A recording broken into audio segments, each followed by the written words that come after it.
Hello, ladies and gents.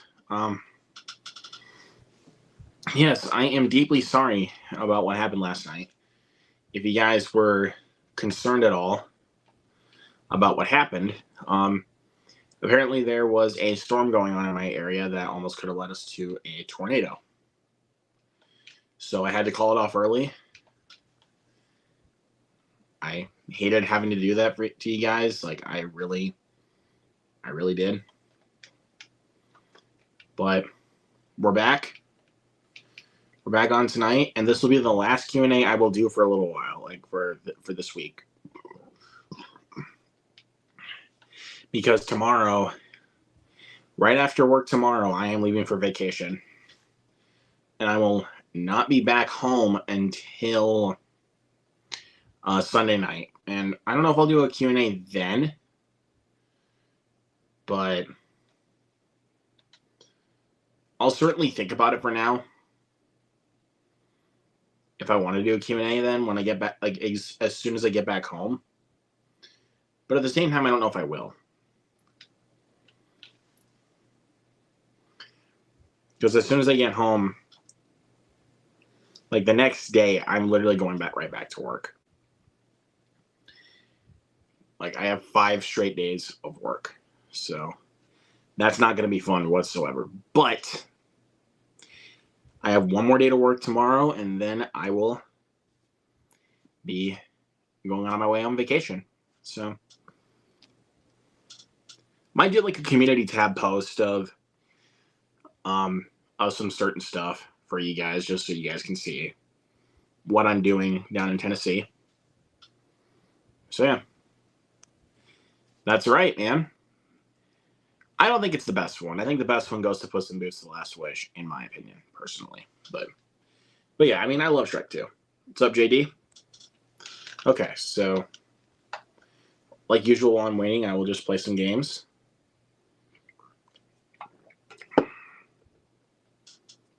Doing pretty good, JD. I'm just glad I'm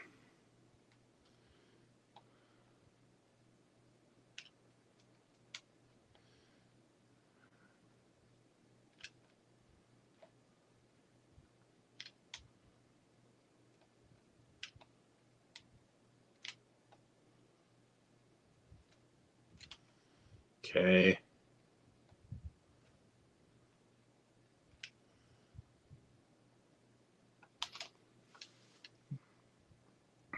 God, I hope I got that right.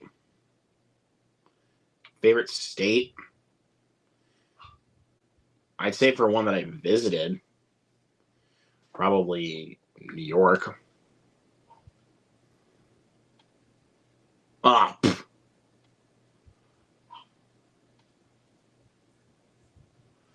Ah, whatever.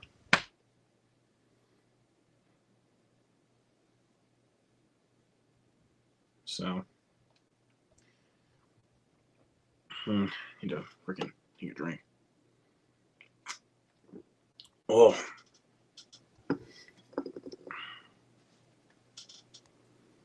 It's a great game, though. I cannot lie to you. It is a great game.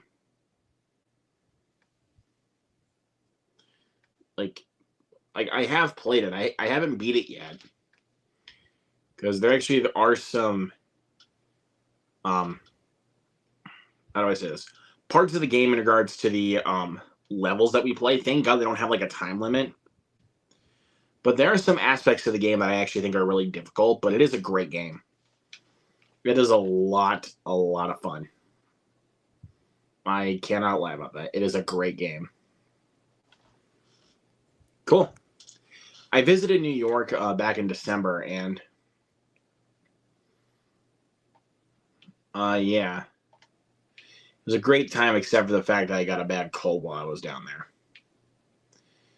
So maybe case in point is maybe don't go to New York in December, probably. And somebody is here.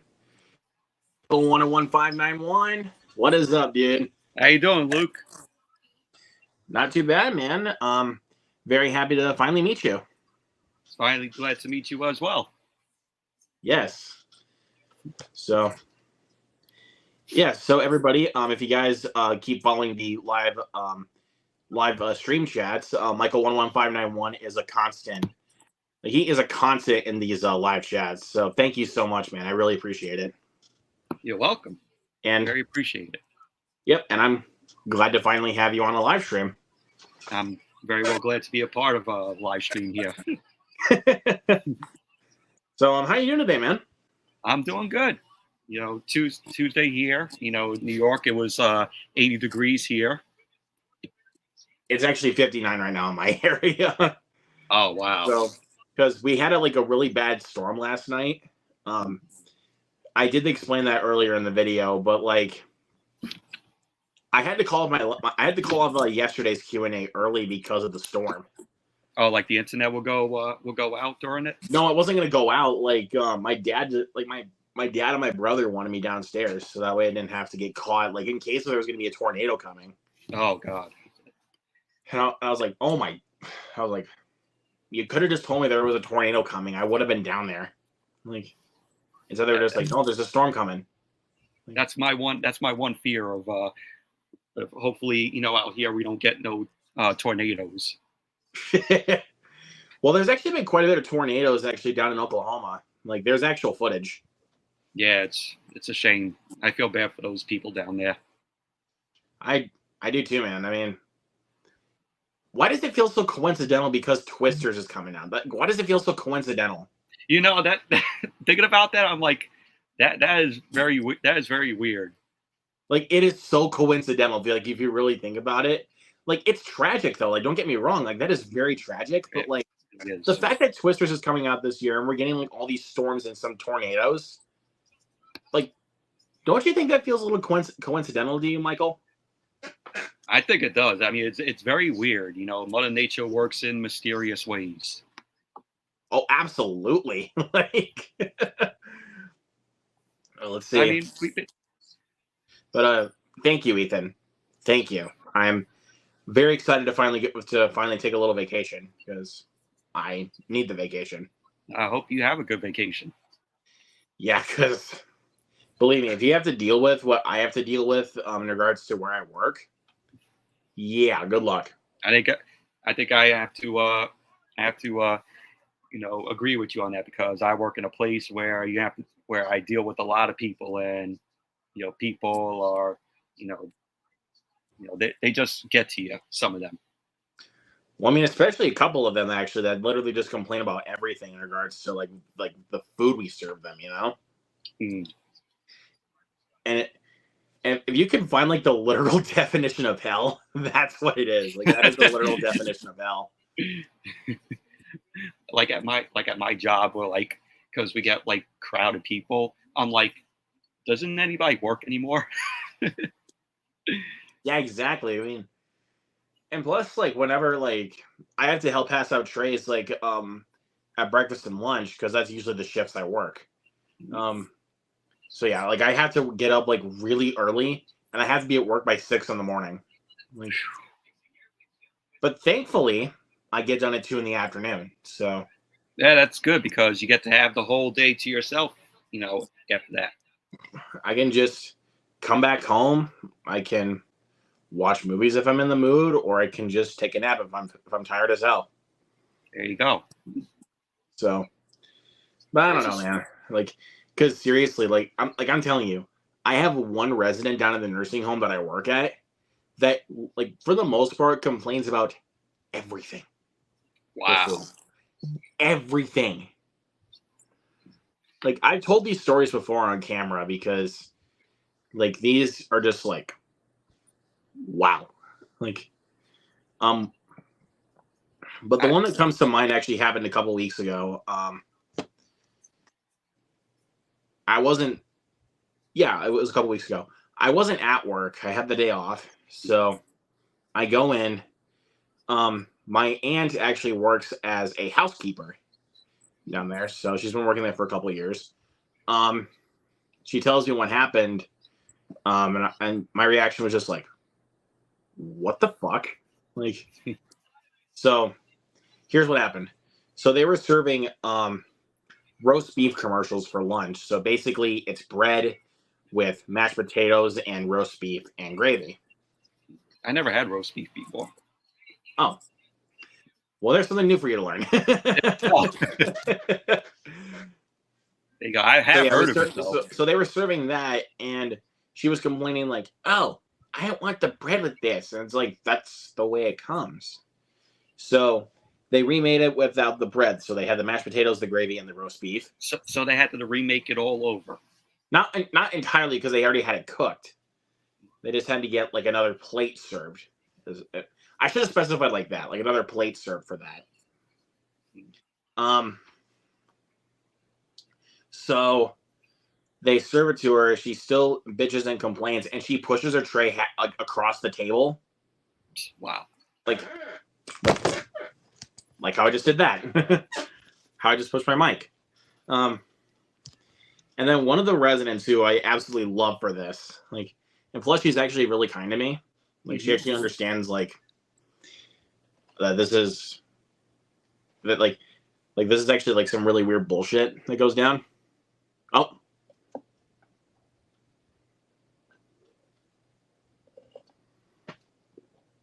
I will wait until Michael comes back and then we will continue. So I watched Babylon AD, and yeah, that's a film. Okay. Everything okay? Yeah. Just had to let my cat out the door. There's gonna be points where I'm taking off the camera, muting myself because she wants to come back in. Right. Okay, I got you. So she won't scratch at the door. Let me back in, Papa. So yeah, what happened was so basically after she pushed her tray across the table, one of the residents who is just like the best for this, like I even thought to myself, I should pay her for this because that was just great. She literally yelled out, and I'm not even shitting you. She yelled this out, and everybody heard her. Like she was like, "Shut up! You're acting like a 4-year-old." Really? Yeah, because that's really the way the other resident was acting, and I was like, "Good on you!" Like, that's good. Because I was sure everybody else in the facility was fucking sick of it, dude. Like I was like 1,000% sure of that. Like, believe me, it's bad. Like, thankfully, it wasn't there that day but I don't know why. Sometimes I feel like it just turns into chaos whenever I'm not there. Like, that happens at points. Sometimes, yeah. Like, just chaos ensues. Yeah, I work in retail. Yep, been there, done that. Yeah. Yep, I worked in two different retailers, and I would just tell you, the second one I worked at was not fun at all. Like, I mean, sure, I've actually had a couple of good coworkers.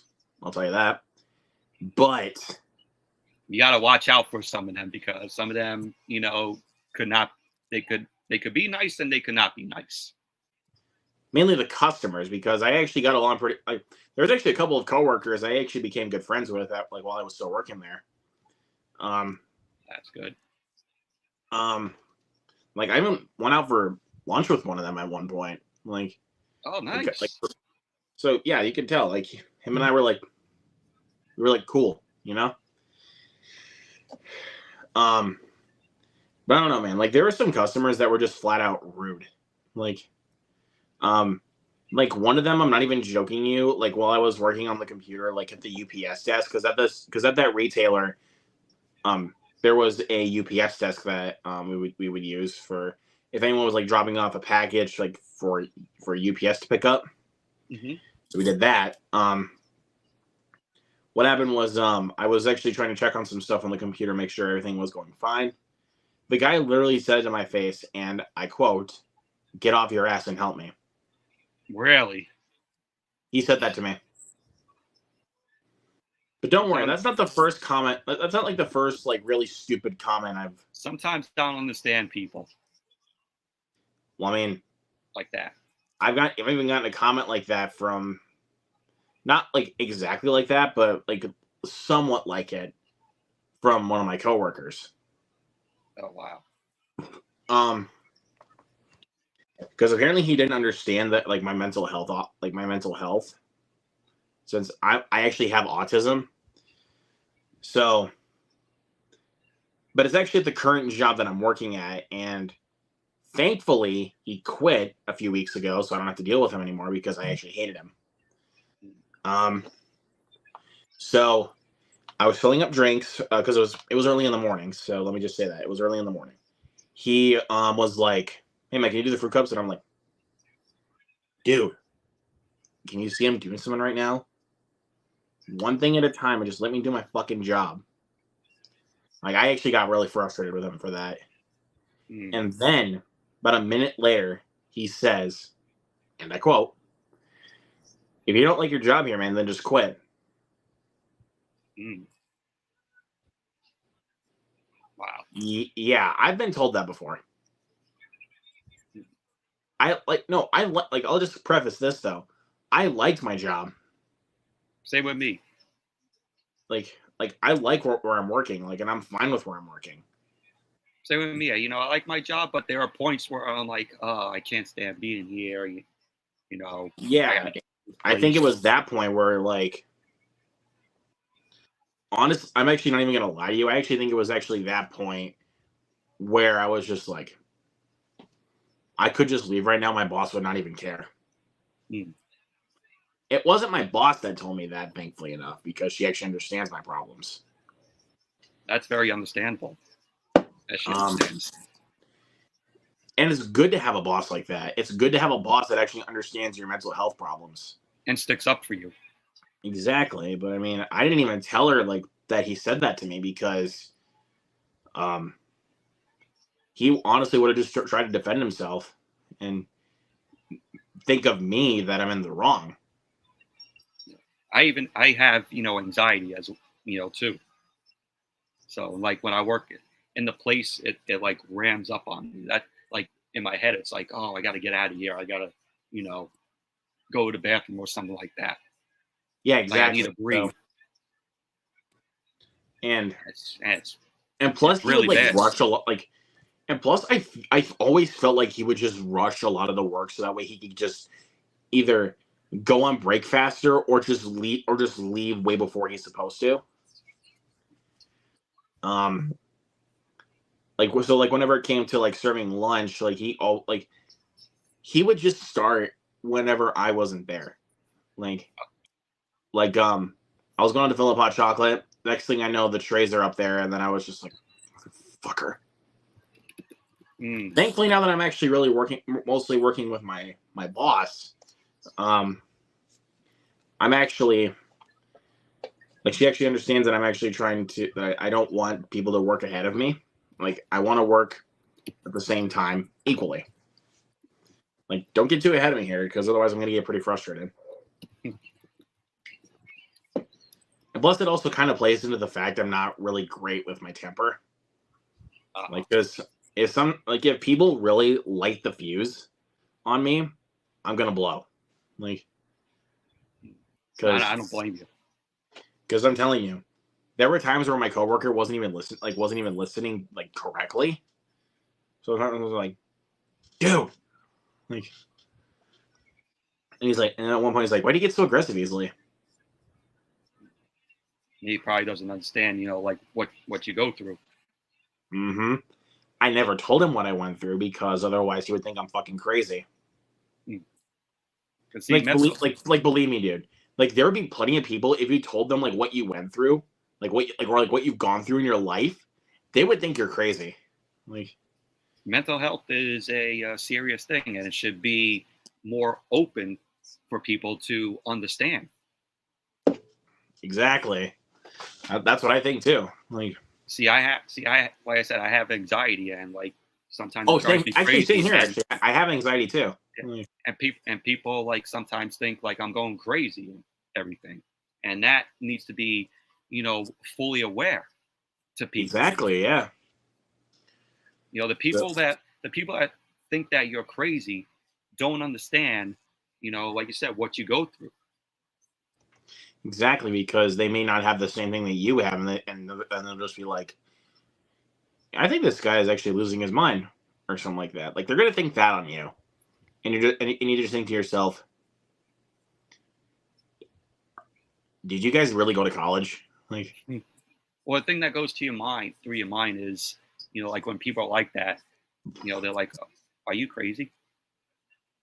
Like you think in your mind, you think that to a coworker for one, you would think that to a coworker, but you would also think like, you would think they even have like an IQ that's their shoe size or something. Like, and no offense to those kinds of people, no offense, but that's what it feels like. So, I mean, I'm sure you get that there, Mike.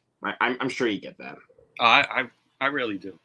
I get a whole lot of points. Okay. But since we're 20 minutes in and we've talked a little bit more about work stories, let's talk about some movies for once. Okay. Because let's get into the movies. Because that's usually what this channel is about. It's about movie talk. There you go.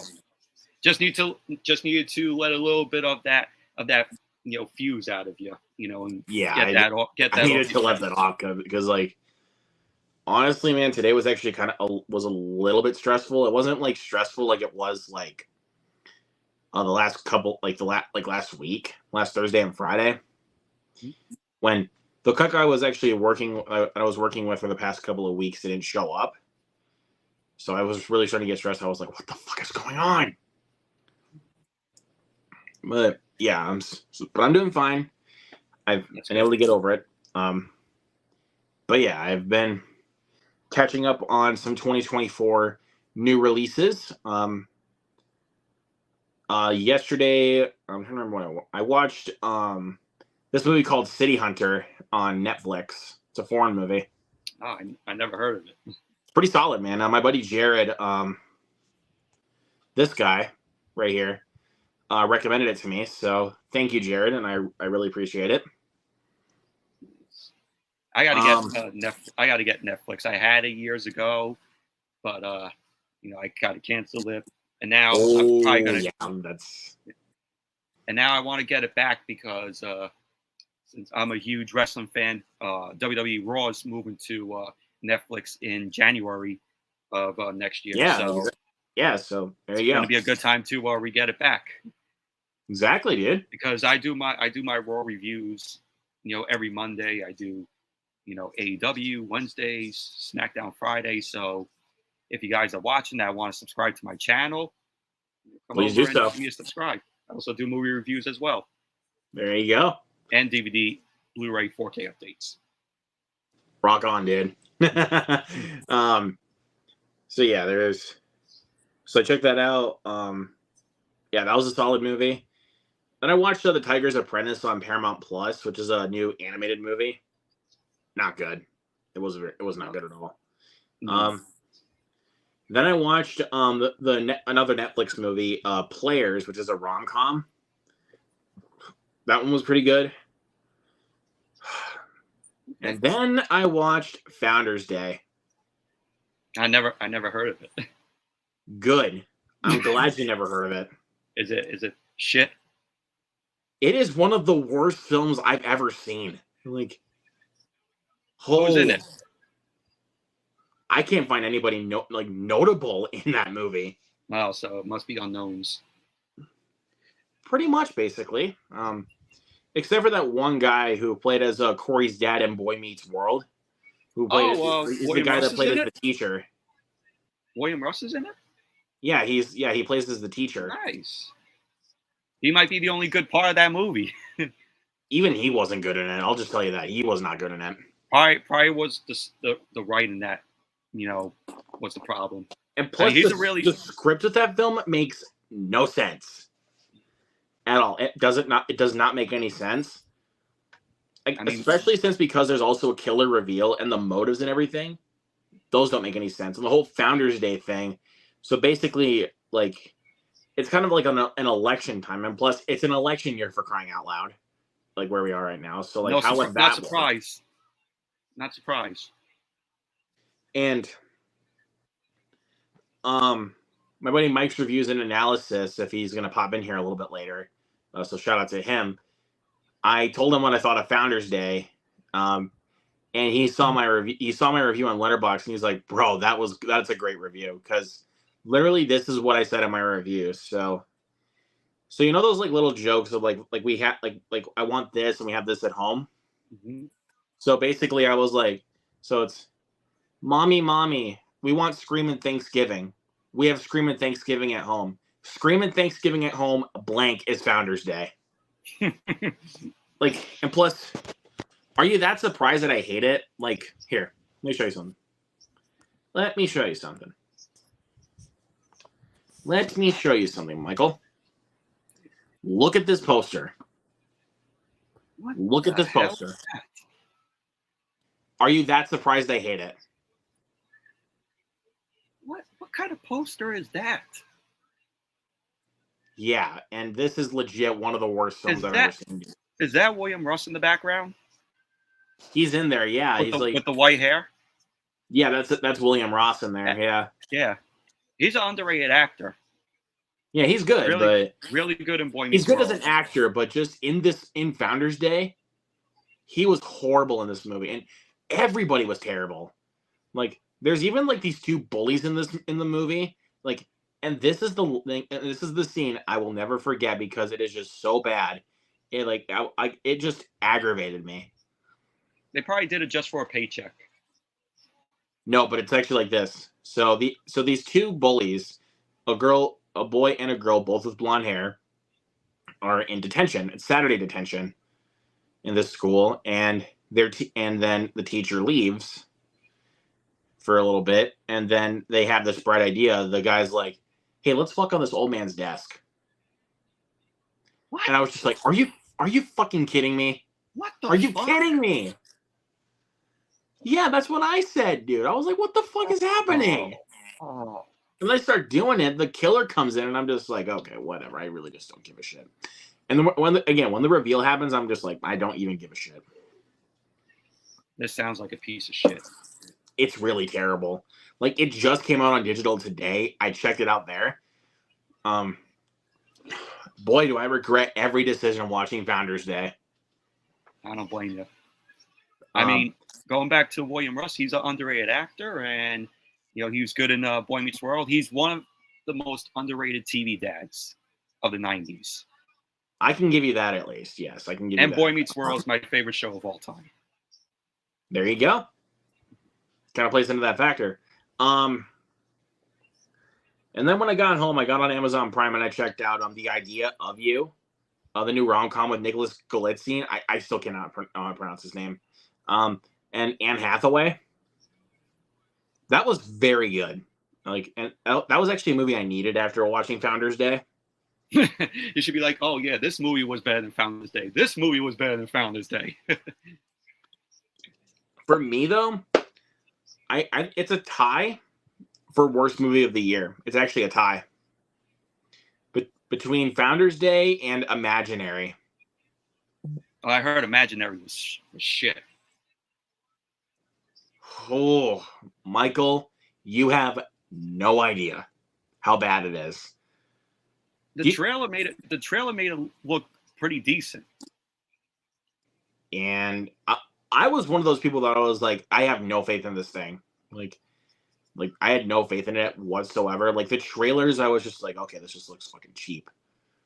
I go into the theater, I sit down. After the first 20 minutes, I was actually about ready to get up and leave.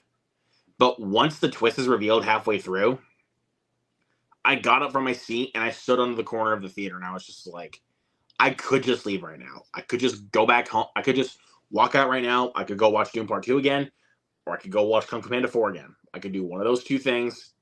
I'd rather be seeing those two movies again rather than watching this. I don't and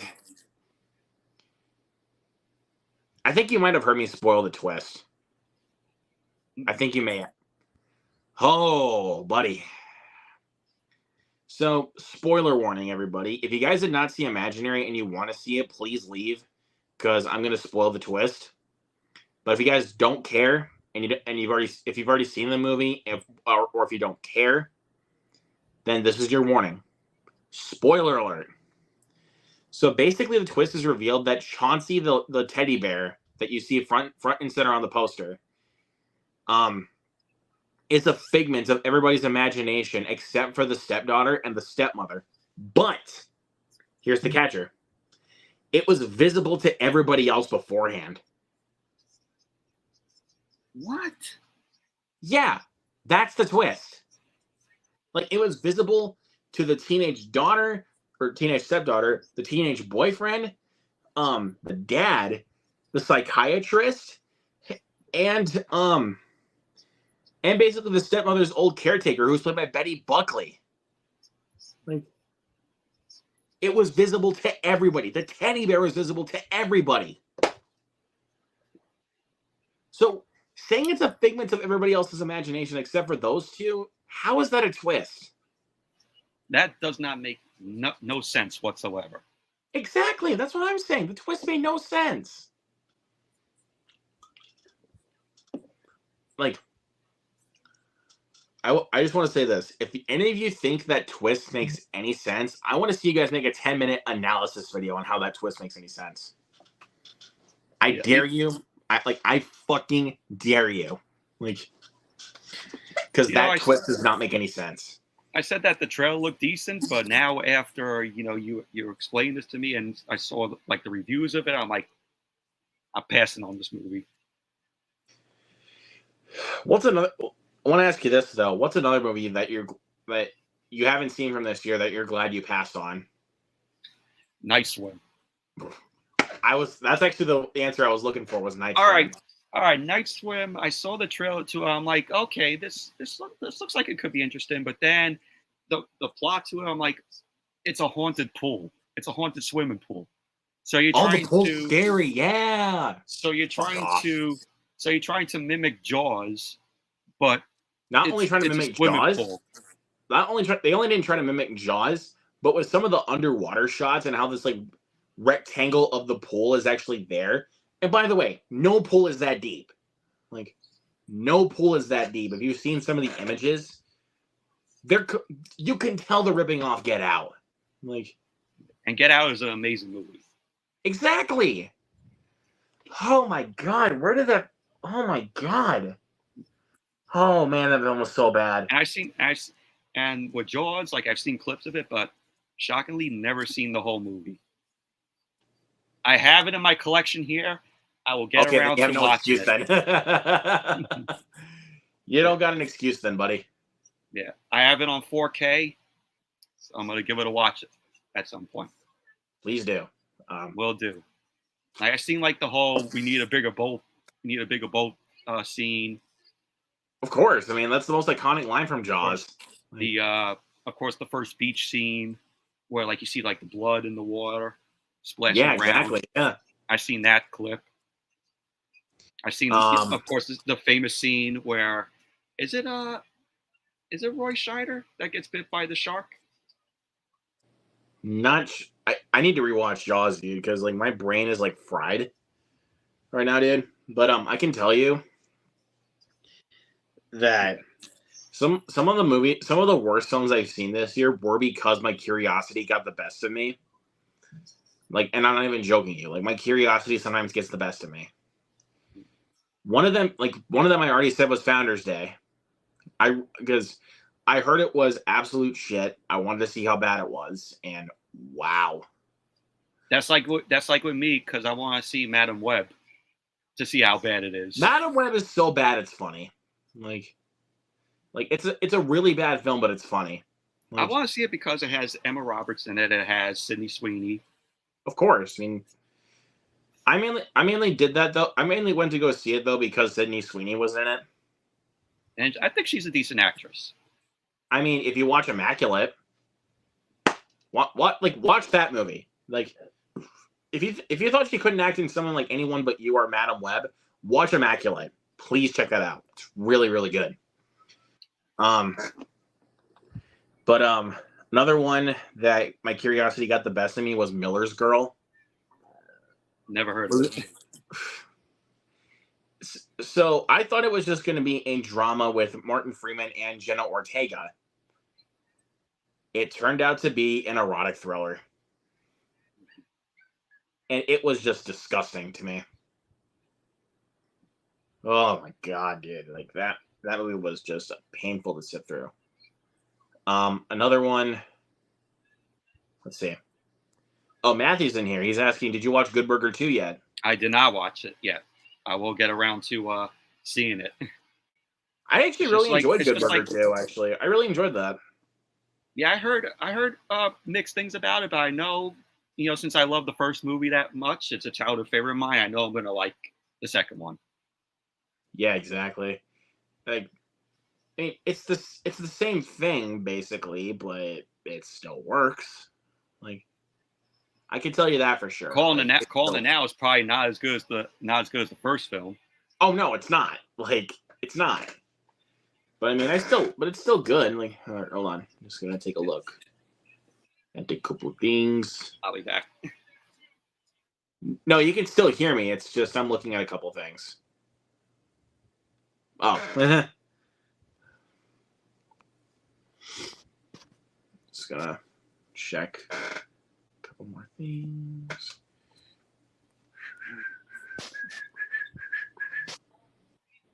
Glad to see Matthew Johnson in the chat.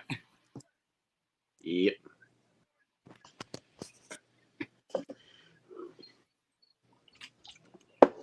But yeah, I mean, I'm also a big fan of the original Good Burger. That was also one of my childhood favorites. Me too. Like, I watched it all the time as a kid, like on VHS. Same I watched here, it like bro. crazy.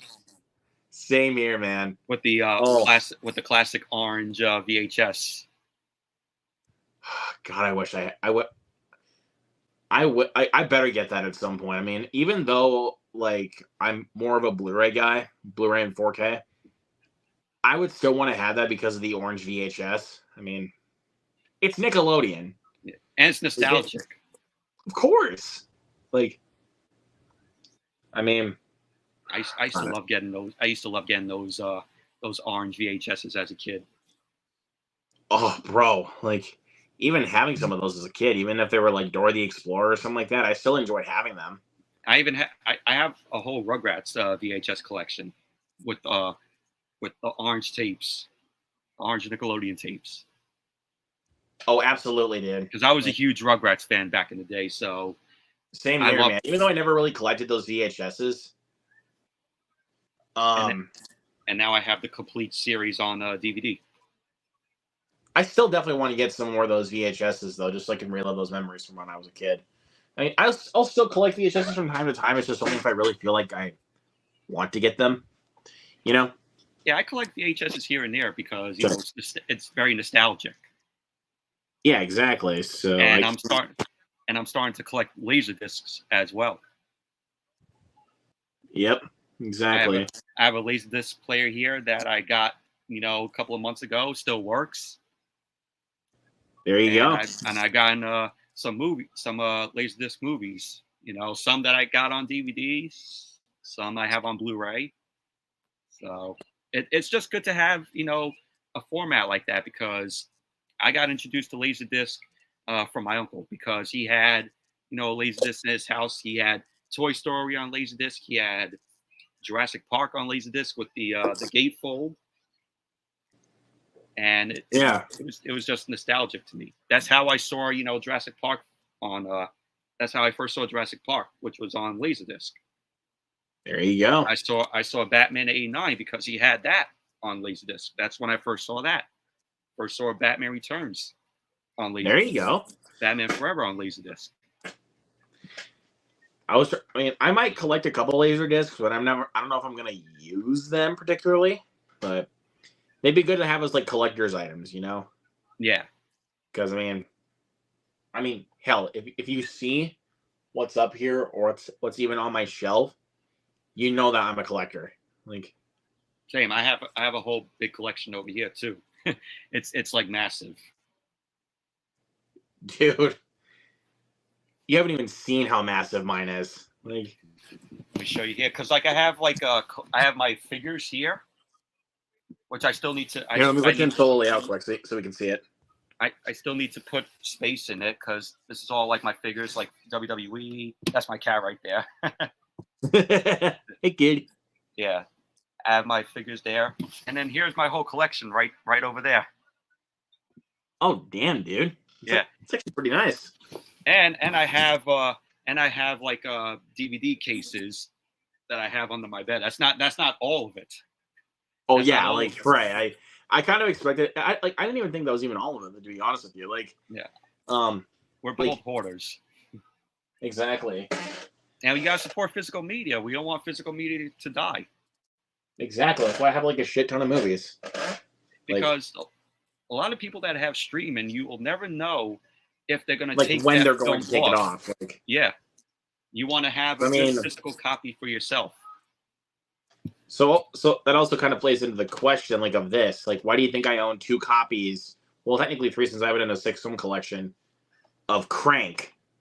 Mm. Like, why do you think I own a couple, like It's one of your different favorite copies movies. of it? It's one of your favorite films. For that, and also you never know when this one's gonna go out of streaming, or like when this, like, even like when the Blu-ray or the 4K is even gonna go out of print, like, That's that. I was gonna say that too. or hell, even with Crank High Voltage, like, even though this Blu-ray is actually kind of out of print, like, because it's really not that easy to find, like. Thankfully, though, I found mine at the pawn shop for $5, so I picked it up. That's always good. That's always good to see. Like I do like these. I also do movie hunting videos on my channel too. I hit up my local Salvation Army. I find a lot of nice stuff there from DVDs, sometimes Blu-rays, sometimes VHS. The last few times I went, they didn't have VHS. Yeah, exactly. I just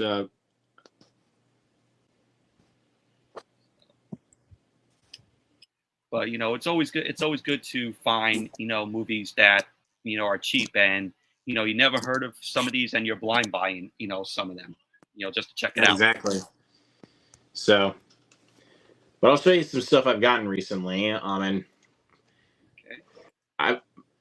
most of these in the pile I've gotten from my pawn shop, and they were all $5 a piece. But some of them I've gotten from Walmart, and one of them I've gotten from Amazon. So, but if I don't see anything, I got them at the pawn shop. So I got the Mulan 2 movie collection that has the original and the live action remake. It's $5 for both. Come on now. Not bad. That's a good deal. Mulan I haven't seen since I was a kid. The cartoon. Original. I remember they showed it. I remember I was in elementary school and we had library class, and teacher showed a little bit of the movie, in the class. Oh, there you go. Yeah. I haven't watched it since. I had to give it a rewatch. Let's see. My boy Fritzky's in the chat. What's up, buddy? Good to see you. Good Burger never gets old. Keenan kind of looks different, and Kel Mitchell, yeah, for sure. Yeah, he looks the same. I met Kel Mitchell. Nice. At New York Comic Con, and very nice guy. He took the time, to talk to me. I was like, I'm a fan of Good Burger. I'm a fan of Keenan and Kel. He was like, oh, thank you. Just, straight up nice guy. I even got a photo with him. There you go. I was gonna get a video with him, like to say, welcome to Good Burger, home of Good Burger. Can I take your order? But I had to pay again for that. Right, you don't want to do that. Yeah, it would have been cool. Like, welcome to Good Burger, home of the Good Burger. Can I take your order? Yeah, here it is. Hold on, let me put it in. Yeah. Yes. Yeah. And he signed my Good Burger DVD, which I'll show you guys. All right.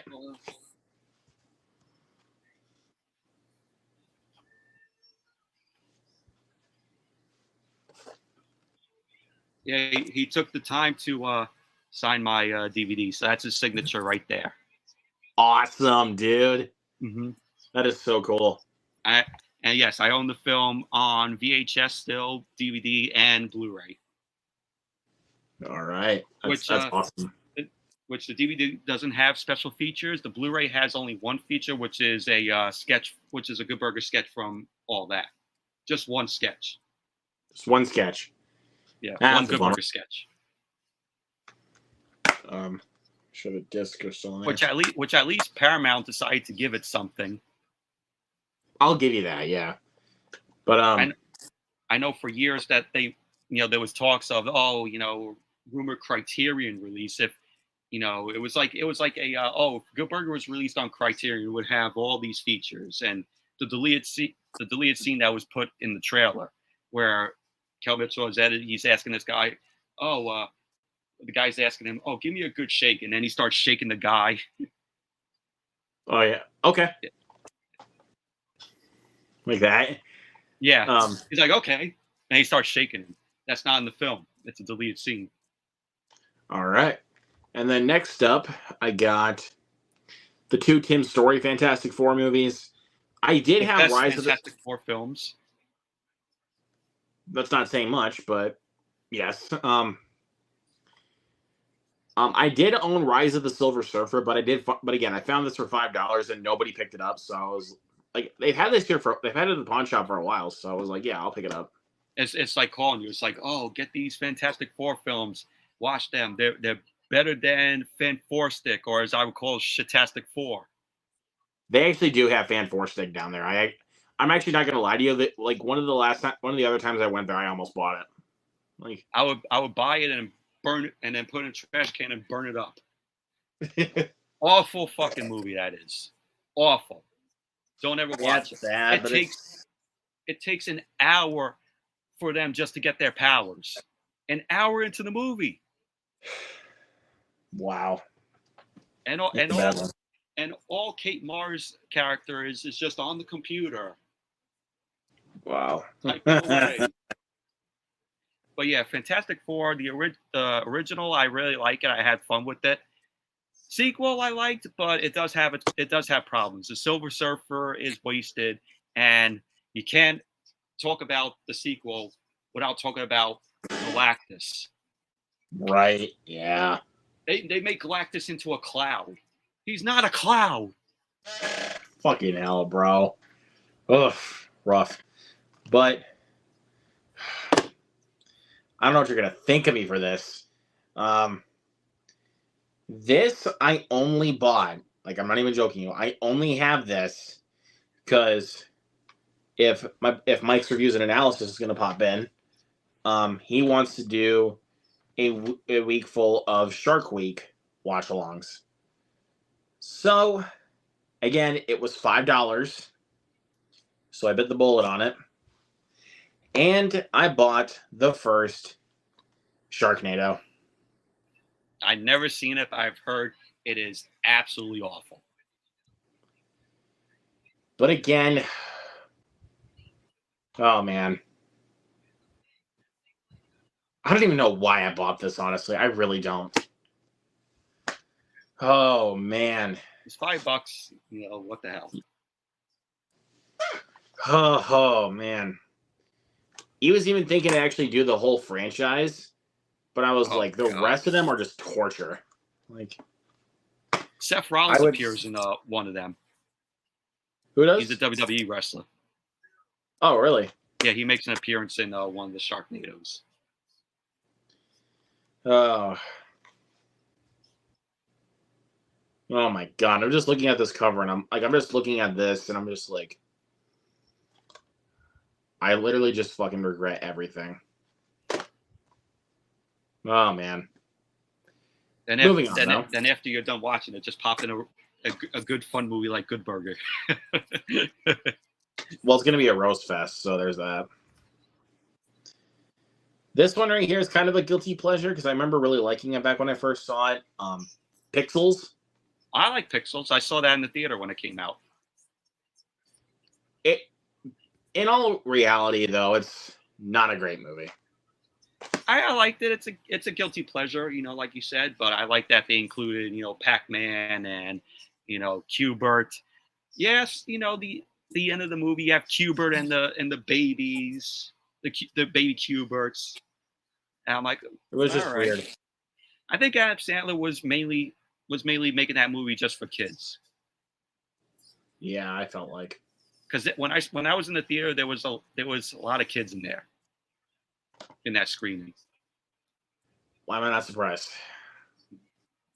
But I mean, it could have been better. But do I really buy Kevin James as the president? I buy Jamie Foxx as the president. He would have been better than Kevin James. I'd even buy Nick Offerman as the president. That's why I look back on it now. Like, I'm like, did I really buy Kevin James as the president in that film? Like I said, I can buy Jamie Foxx. I can buy Nick Offerman as the president. I don't think Kevin James would work as the president. But next up, I got Oz the Great and Powerful with this really nice slipcover. Awesome movie. I saw that in the theater as well. Pretty solid. I really liked it. The only thing that I'm like about is Mila Kunis's, witch. Fair enough. Yeah.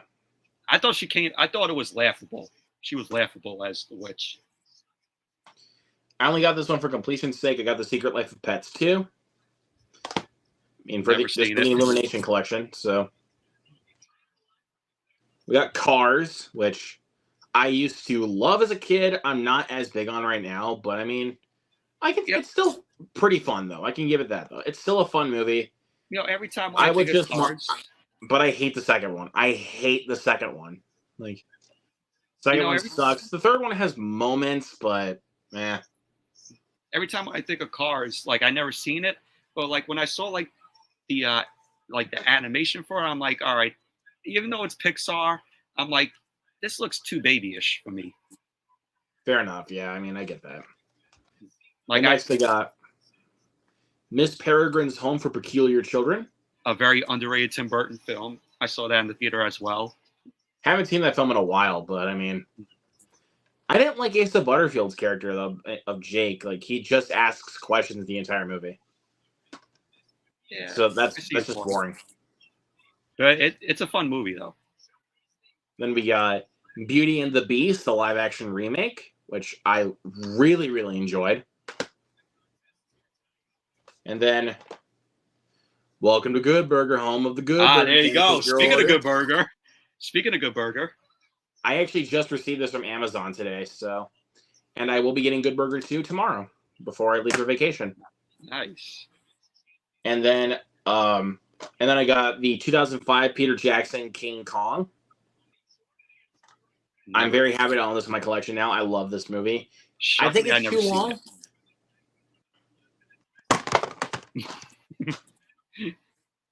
because of its runtime. Okay, fair enough. But I really, really do love this movie. I think it's too long. Like, I will admit that it's too long. All right, got the next two at Walmart. Oh God, we just talked about it. I did buy Night Swim. Is it going to be a roast?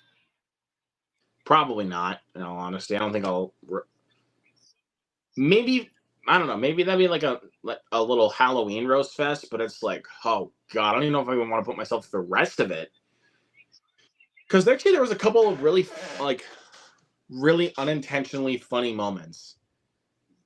Like one, the first kill scene in the pool was hilarious, and then Wyatt Russell. It's towards the end of the movie, like when he's like, Marka. And then jolt loud music. You're supposed to say polo. Are you kidding? That's what he says. Exactly. You're supposed to say polo. He's like, well, it's because the daughter wasn't saying anything. Like, she wouldn't say anything, and then he just pops out and is like, you're supposed to say polo. Like, I was just like, what the fuck am I watching? Is it like a jump scare? Is it supposed to be like a jump scare? Yes, it is supposed to be a jump scare, apparently. What? Yeah. What? You think I'm shitting you right now, dude? I'm not. I gotta watch this movie now just to see how bad it is. Oh God. Good luck, buddy. Then I was almost tempted to see it in the theater, and thankfully I didn't. I did though. Okay, we can breathe easy. Because this is one of my favorite films of the year, and possibly right now the biggest surprise besides The First Omen, Ordinary Angels. This was a humongous surprise.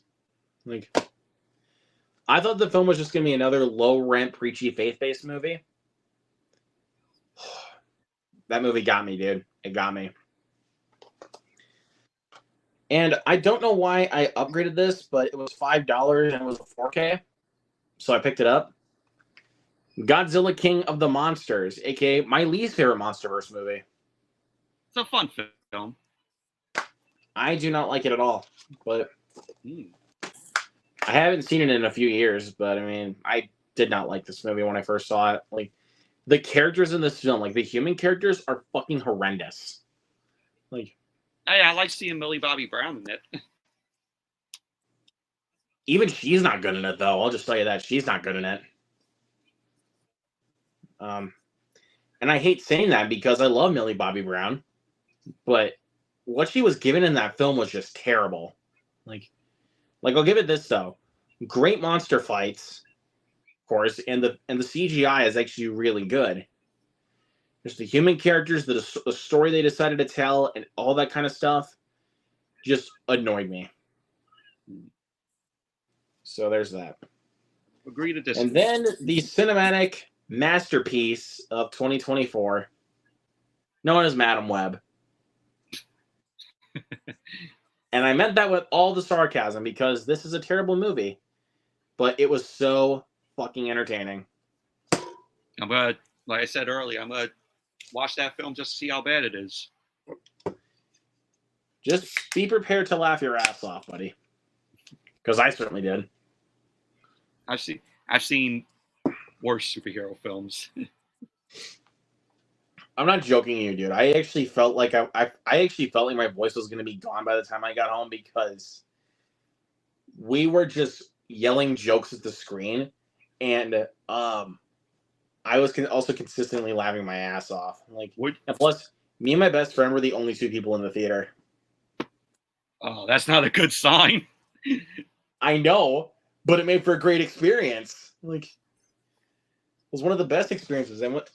And when the girls got up and danced on the table to Britney Spears' "Toxic," like my best friend and I actually got up and danced. What? Yes, that's the scene that happens in the movie. Oh God, that's the scene that happens. I'm gonna prepare myself now for this. You better. Oh Jesus Christ! I'm gonna die of laughter when I get up to that scene. I am deeply sorry for that, though, Michael. Would you say this was worse than Morbius? Morbius is much worse than this. Because Morbius is one of the worst comic book films I've ever seen. It's actually probably like closely. I have to admit, it's a guilty pleasure for me. I can see why it's guilty pleasure to some, but for me, I was bored out of my mind. Like, the CGI wasn't that great. But the CGI on Jared Leto's face, though, you have to admit, it is garbage. Like, with what they did, though, it is garbage.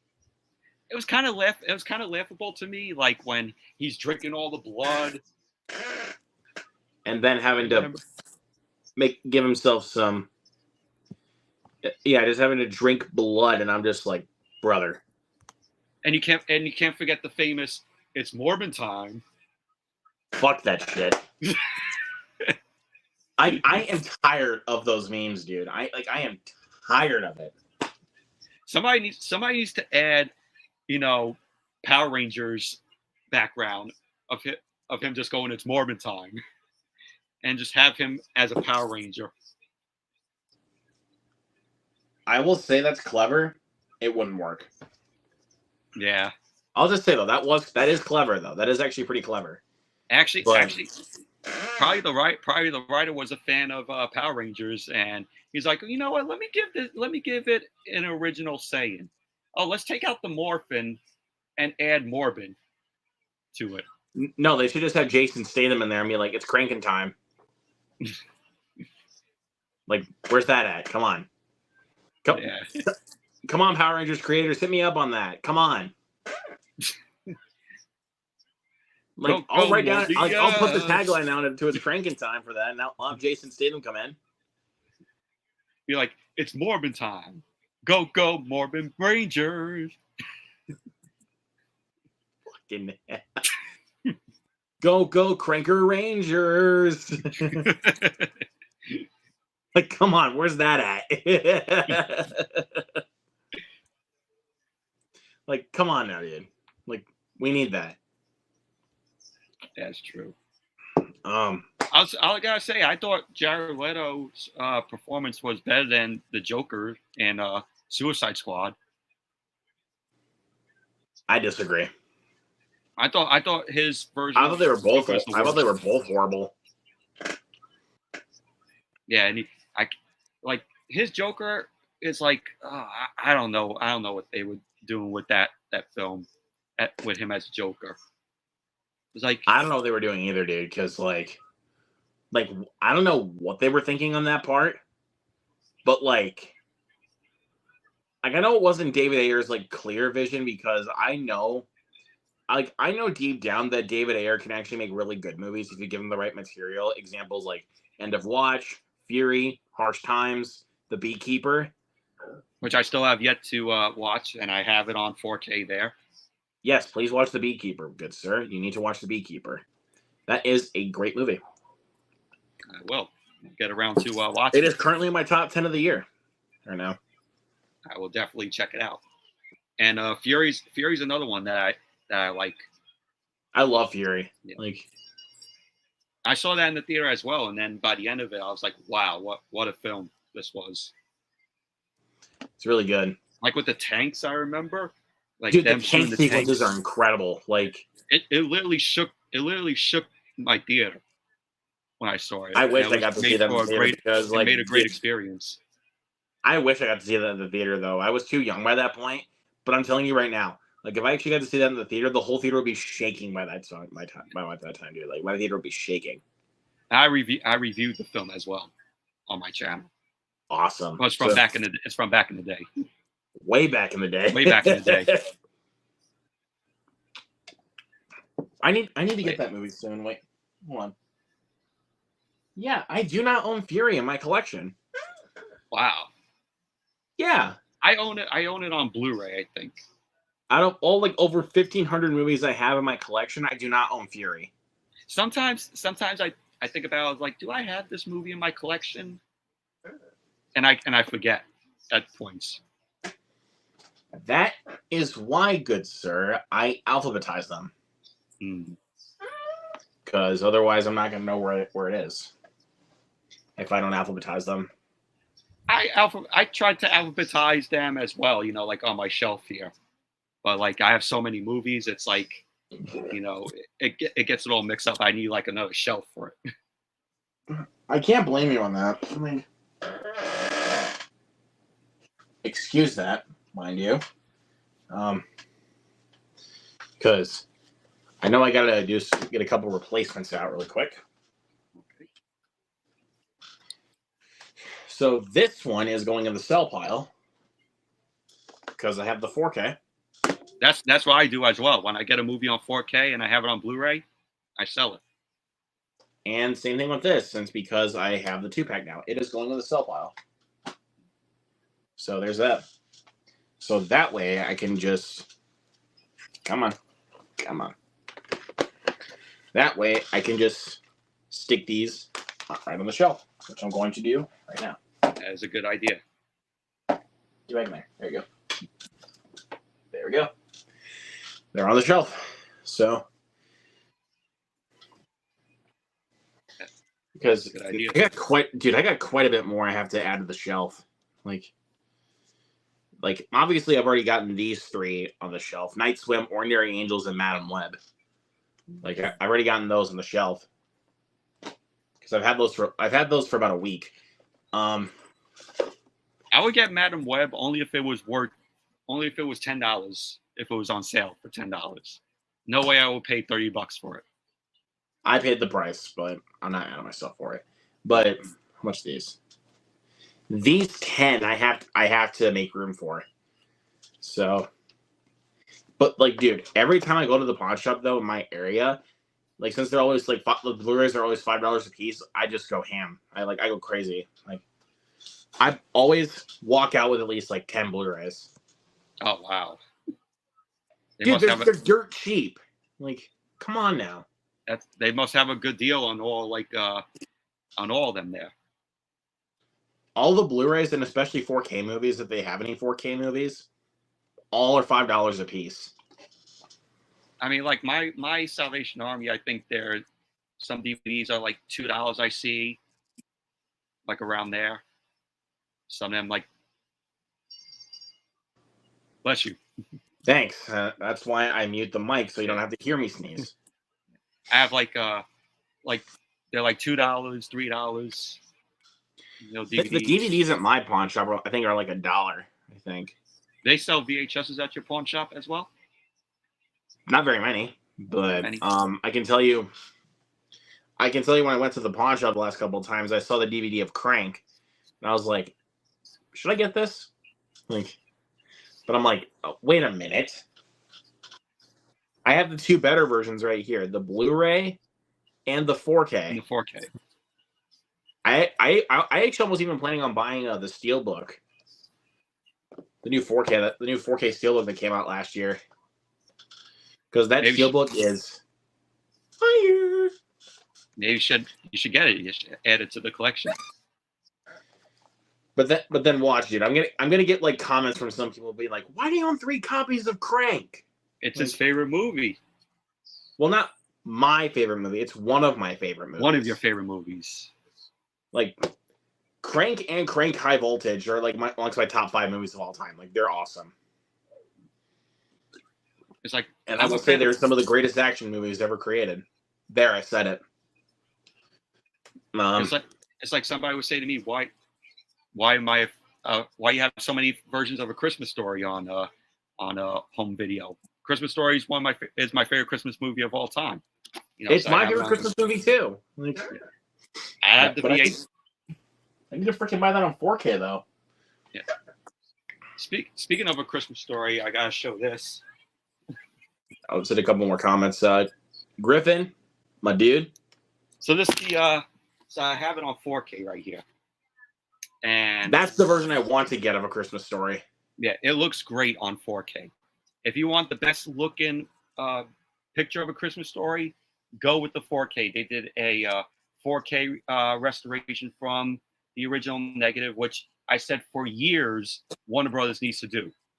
And thankfully they did it. And I applaud Warner Brothers for doing this, because every fan I seen online that had the Blu-ray said, when is this movie going to get its justice? When is it going to get a restoration? And thankfully, years later, Warner Brothers did this. So I applaud them for the great job that they did.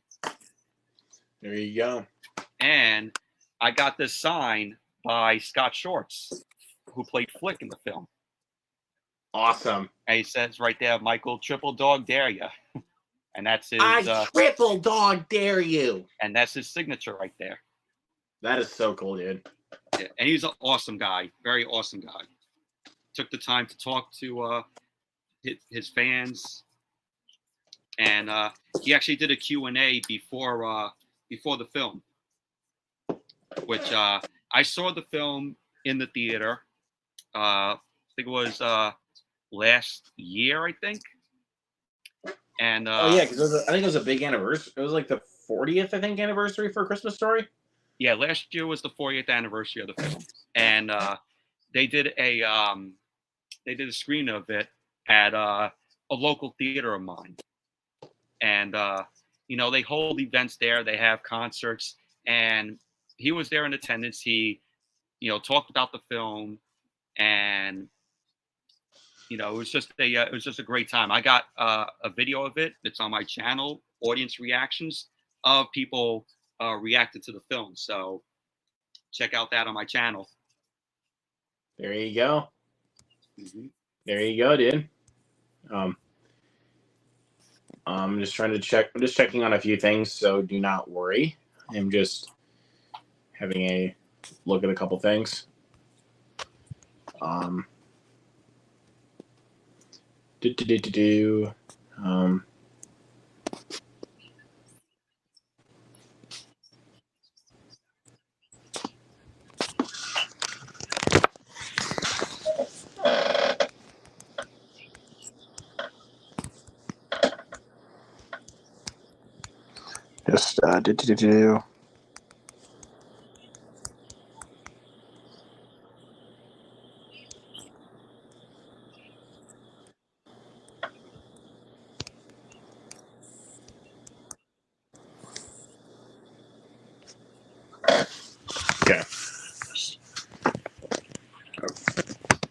There we go. Oh, now you see how my mic actually stands up. Let's I gotta have a couple It's of pretty Five cool. Nights at Freddy's stuff right underneath. That's pretty cool. Thank you, sir. Let's. God, even, like I'm still thinking about the Crank movies right now, and they're so fucking crazy, bro. Crank movies are on your mind. Of course, man. I mean, they're the best. I mean, if you saw our watch along for this movie is fucking crazy as hell. I mean, even like saying it's crazy is an understatement. Like, that is probably the most over the top action movie I have ever seen.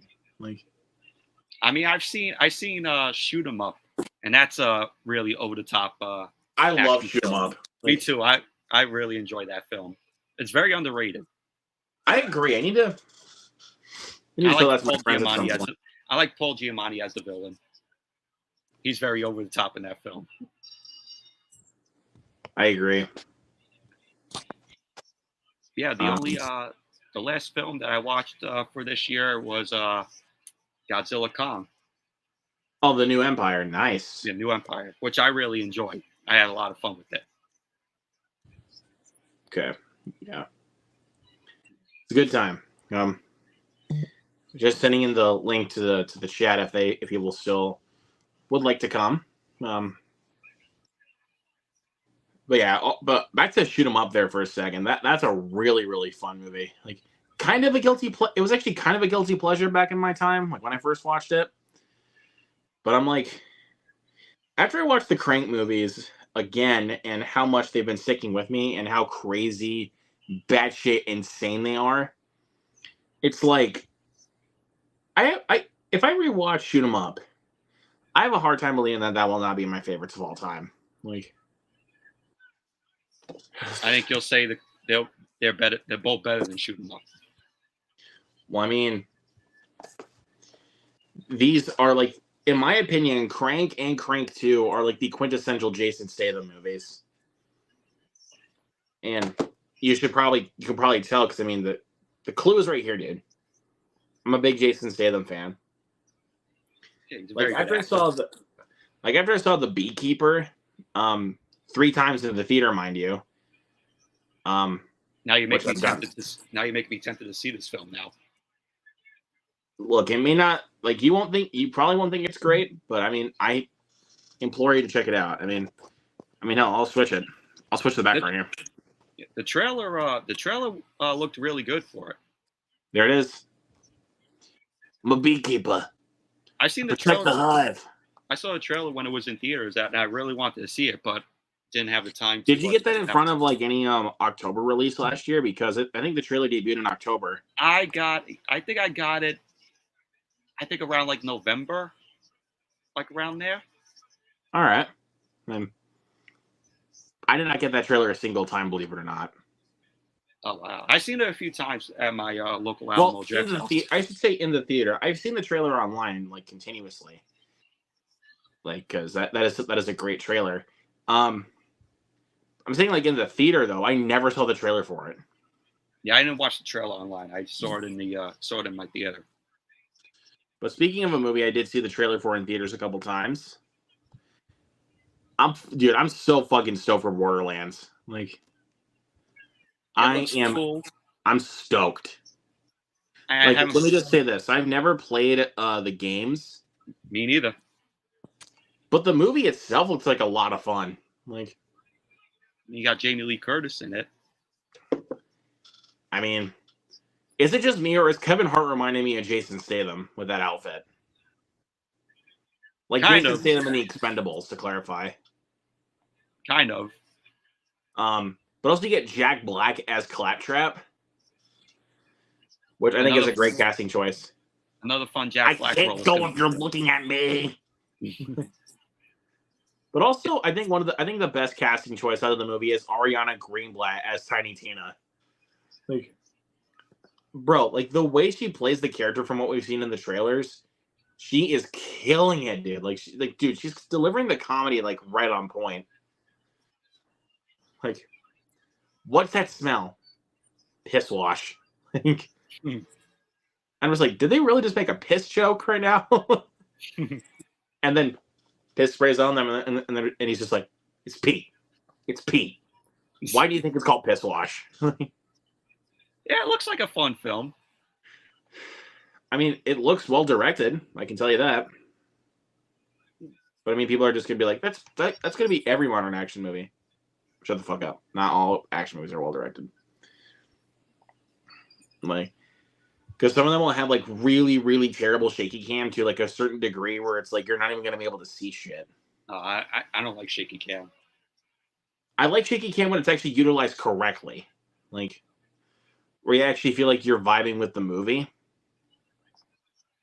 Like, That's why I like movies that I have like shaky cam. I like watching at home. If it's in the theater, you'll probably get a little like nauseous from it if it's that extreme.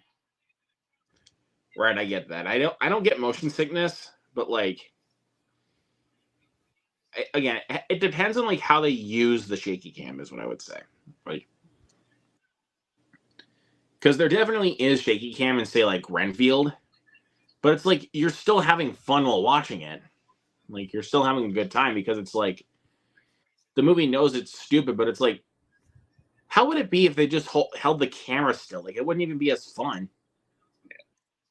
Like I that's mean, just I haven't seen the movie though, but from the trailer that I saw that, I'm like, this looks awful. I recommend it. I would recommend Renfield. It is actually a lot of fun. Like, yes, it's dumb, it's silly, but it's like, come on now. If you see Nicolas Cage in a movie like that, you should expect dumb. Of course. I mean, dude, Nicolas Cage playing Dracula. That's something I never thought I would see until my dying breath. Like, I'm like, crazy choice of Nicolas Cage to play Dracula. that must have been a dream role for him, though. Like, to be completely honest, though, it really should have been. It really does feel like a dream role for Nicolas Cage. Probably they seen some of his bad films and they're like, oh yeah, maybe he could, since he's so over the top and stuff in some of those bad films that he did, let's make him Dracula.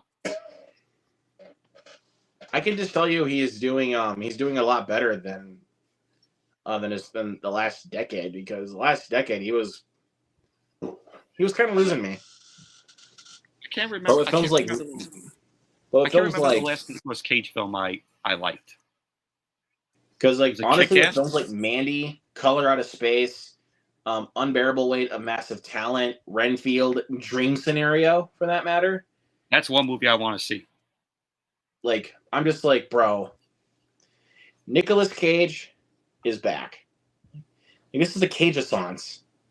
He's having a resurgence. Yeah, this is what people called it the McConaughey-sance when Matthew McConaughey was coming back. I'm going to call this one the Cage-assance because Nicolas Cage is back.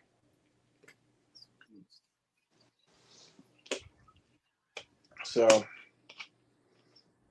I don't know, man, but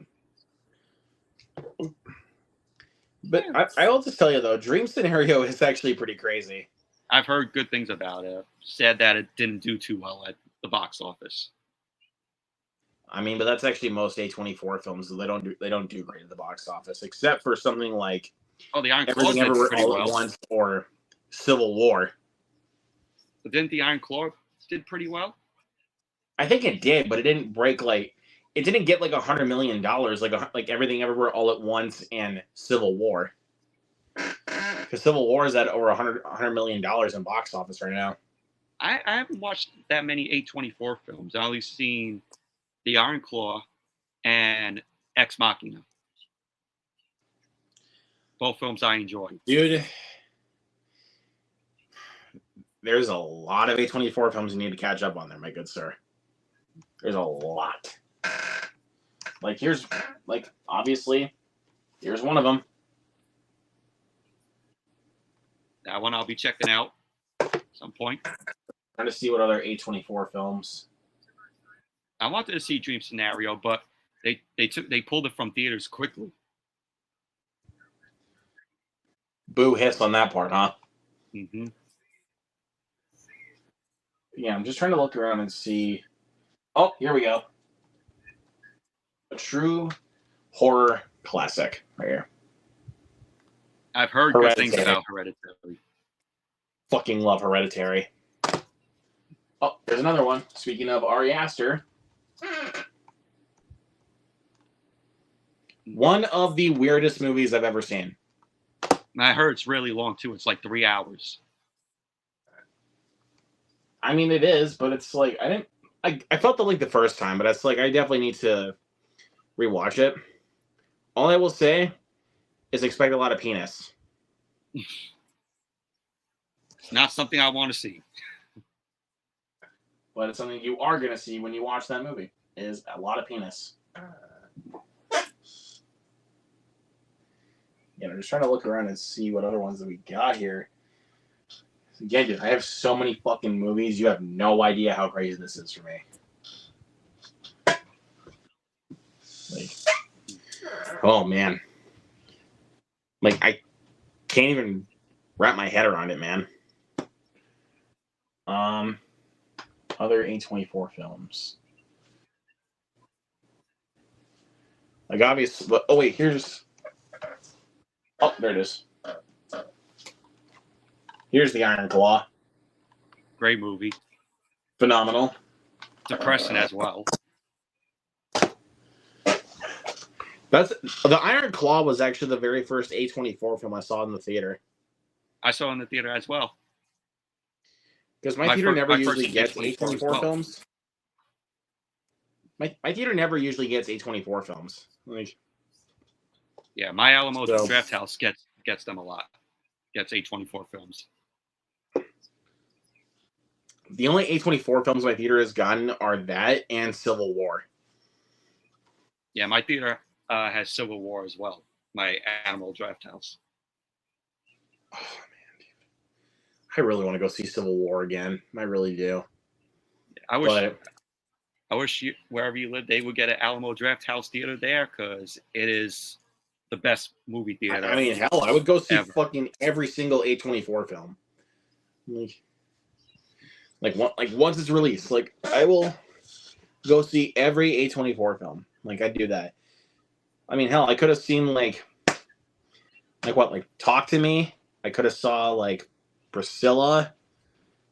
I could have even seen like Dix the Musical. Like they could have had that playing at the Alamo Draft House. And I would have seen that. Yeah, the Alamo Draft House is one of the best theaters to see a movie in. You know, you get your dine in, you get your burgers, fries, get a pizza, a milkshake. It's one of the best experiences in seeing a movie. And they even do classic films, shown in the theaters in their theaters.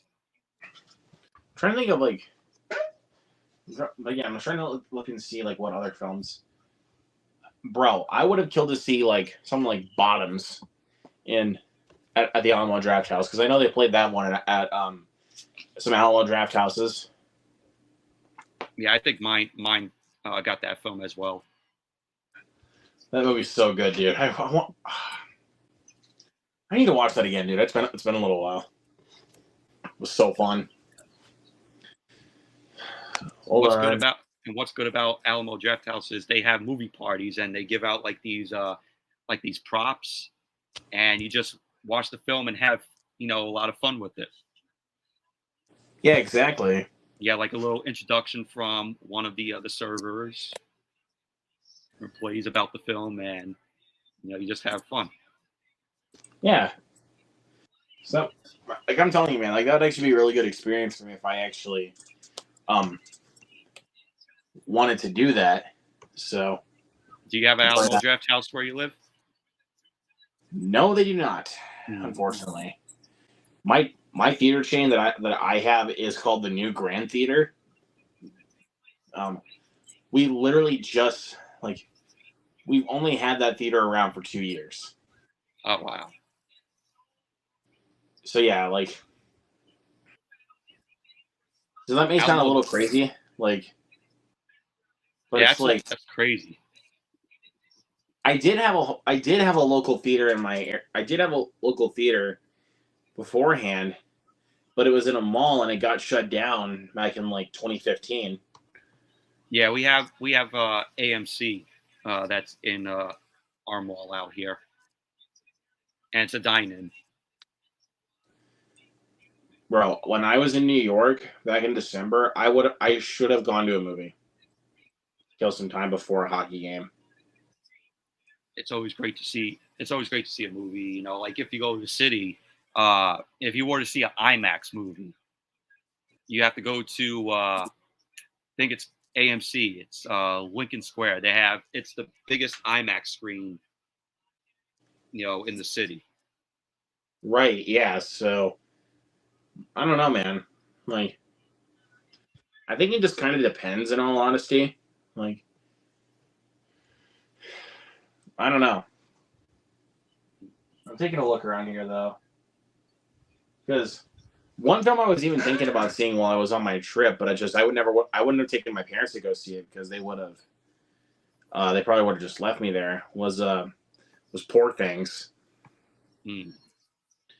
Because that movie has extremely graphic sex scenes. Yes, you heard me right, good sir. You heard me right. Even when I watched it, even like when I watched Poor Things, I thought, I actually thought I was mentally prepared, but I was not. Like, oh, God. It's actually, like, I'm not even joking you. They're actually really graphic. Like they're actually, like, in the nude. Oh, like it's too much to handle. Maybe for some it will be too much to handle. Like, I'll tell you that.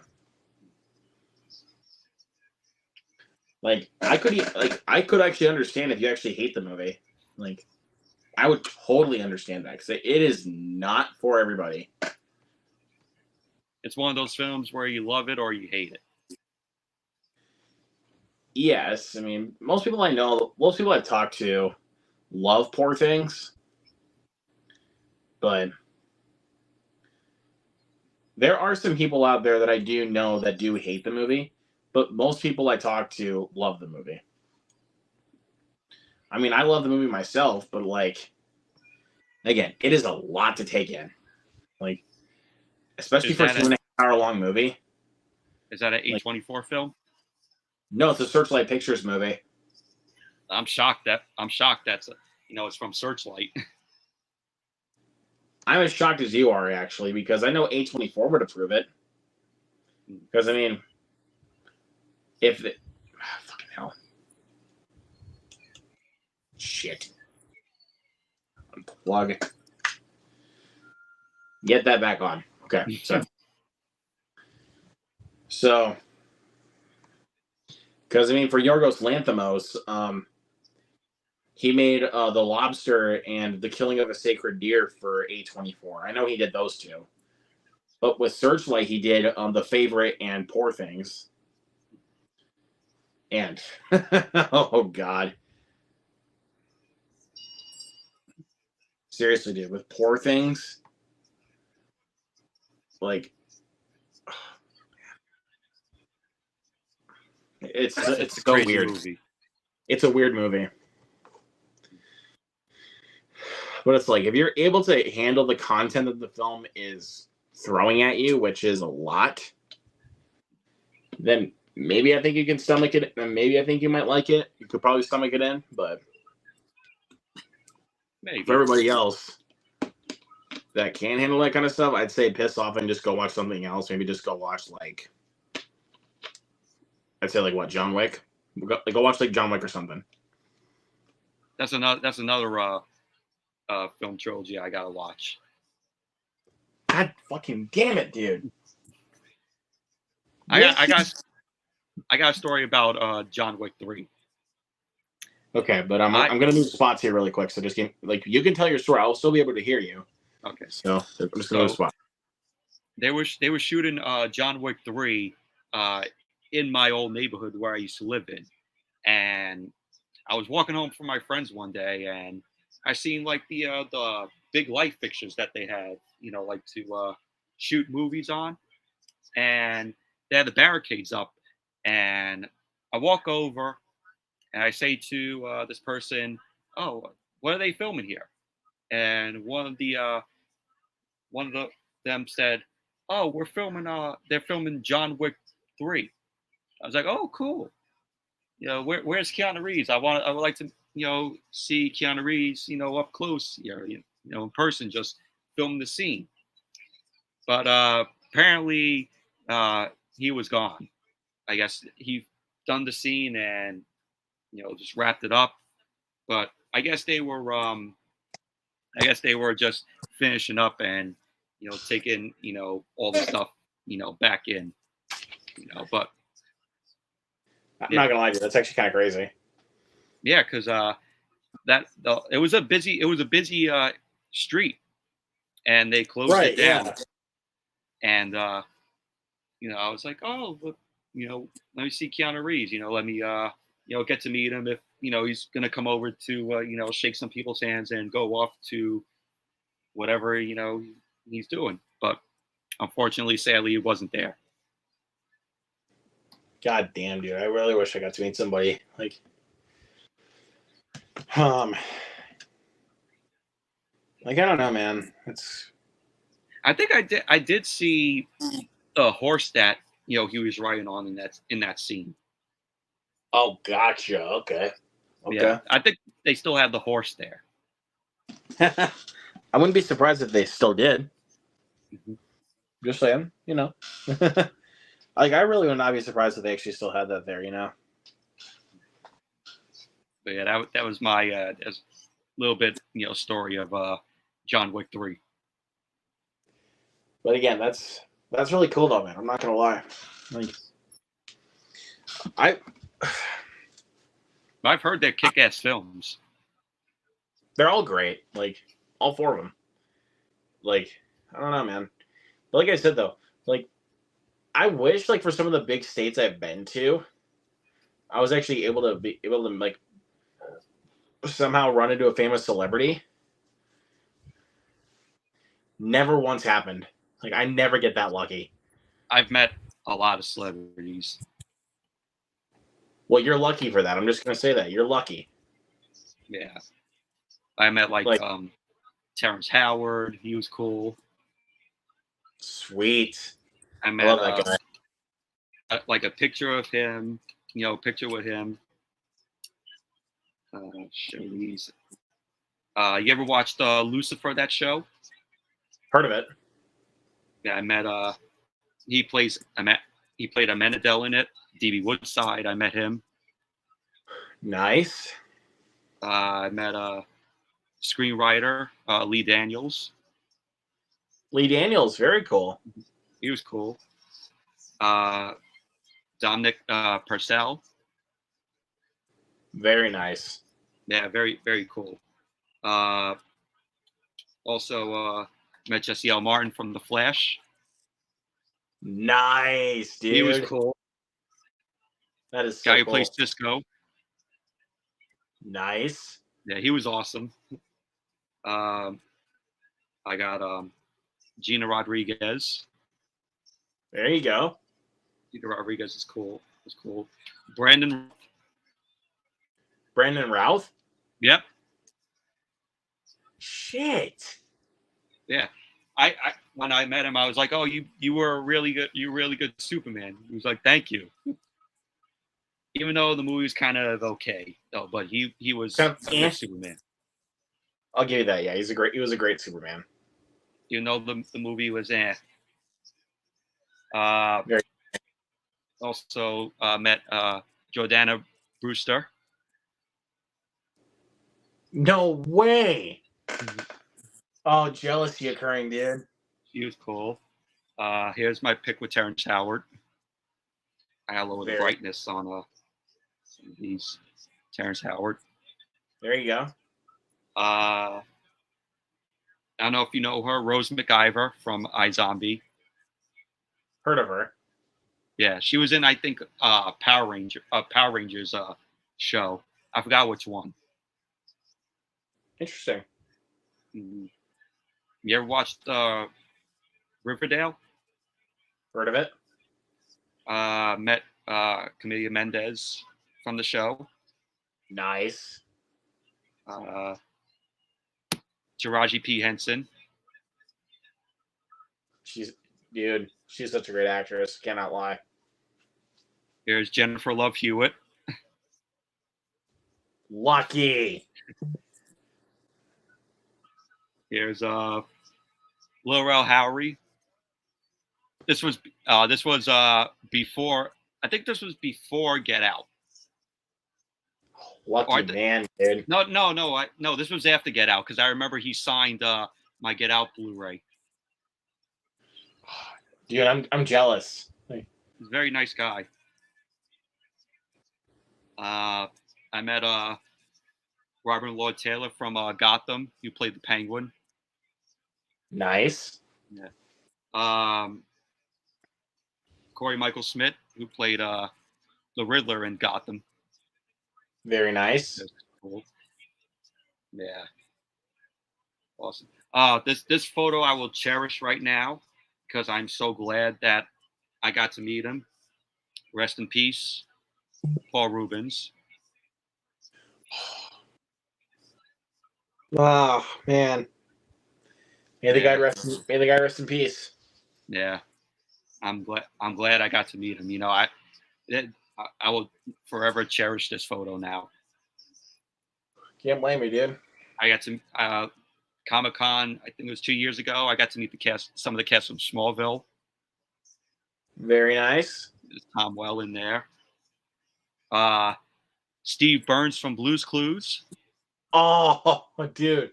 He actually came to Minneapolis last year, but I was actually thinking about going to the Twin Cities Con. Yes, I think this was the first time he did a convention. I was actually thinking about going because he was there and he shaped my childhood. Yeah, he was great. Like that whole time he was on Blue's Clues, that era, best era of Blue's Clues. I mean, Steve and Joe were the ones I grew up on. Like in regards to the Blue's Clues era, was Steve and Joe. Yeah. Actually, this is the pic of me and Scott Shorts. There you go. From A Christmas Story. I actually met if you ever seen the Muppet movie, this is Austin Pendleton. He played Max, who was like sort of like the he was like the servant of Charles Dornan's character, Doc Hopper. There you go. He was a very nice guy. Very nice guy. I talked to him for a good 10, 15 minutes. There you go. So he was good. Here's Mary Elizabeth Winstead. Jealous. She was awesome. Jealous. I was surprised she's tall. Again, I'm jealous. Here's Ashley Johnson, who voiced Elf in Last of Us. Very cool. I even met some of the Power Rangers too. Nice. Yeah, like Walter Jones. Nice. Black Ranger. Danielle Panabaker I met from The Flash. She was awesome. Dope. And here's Catherine Newton.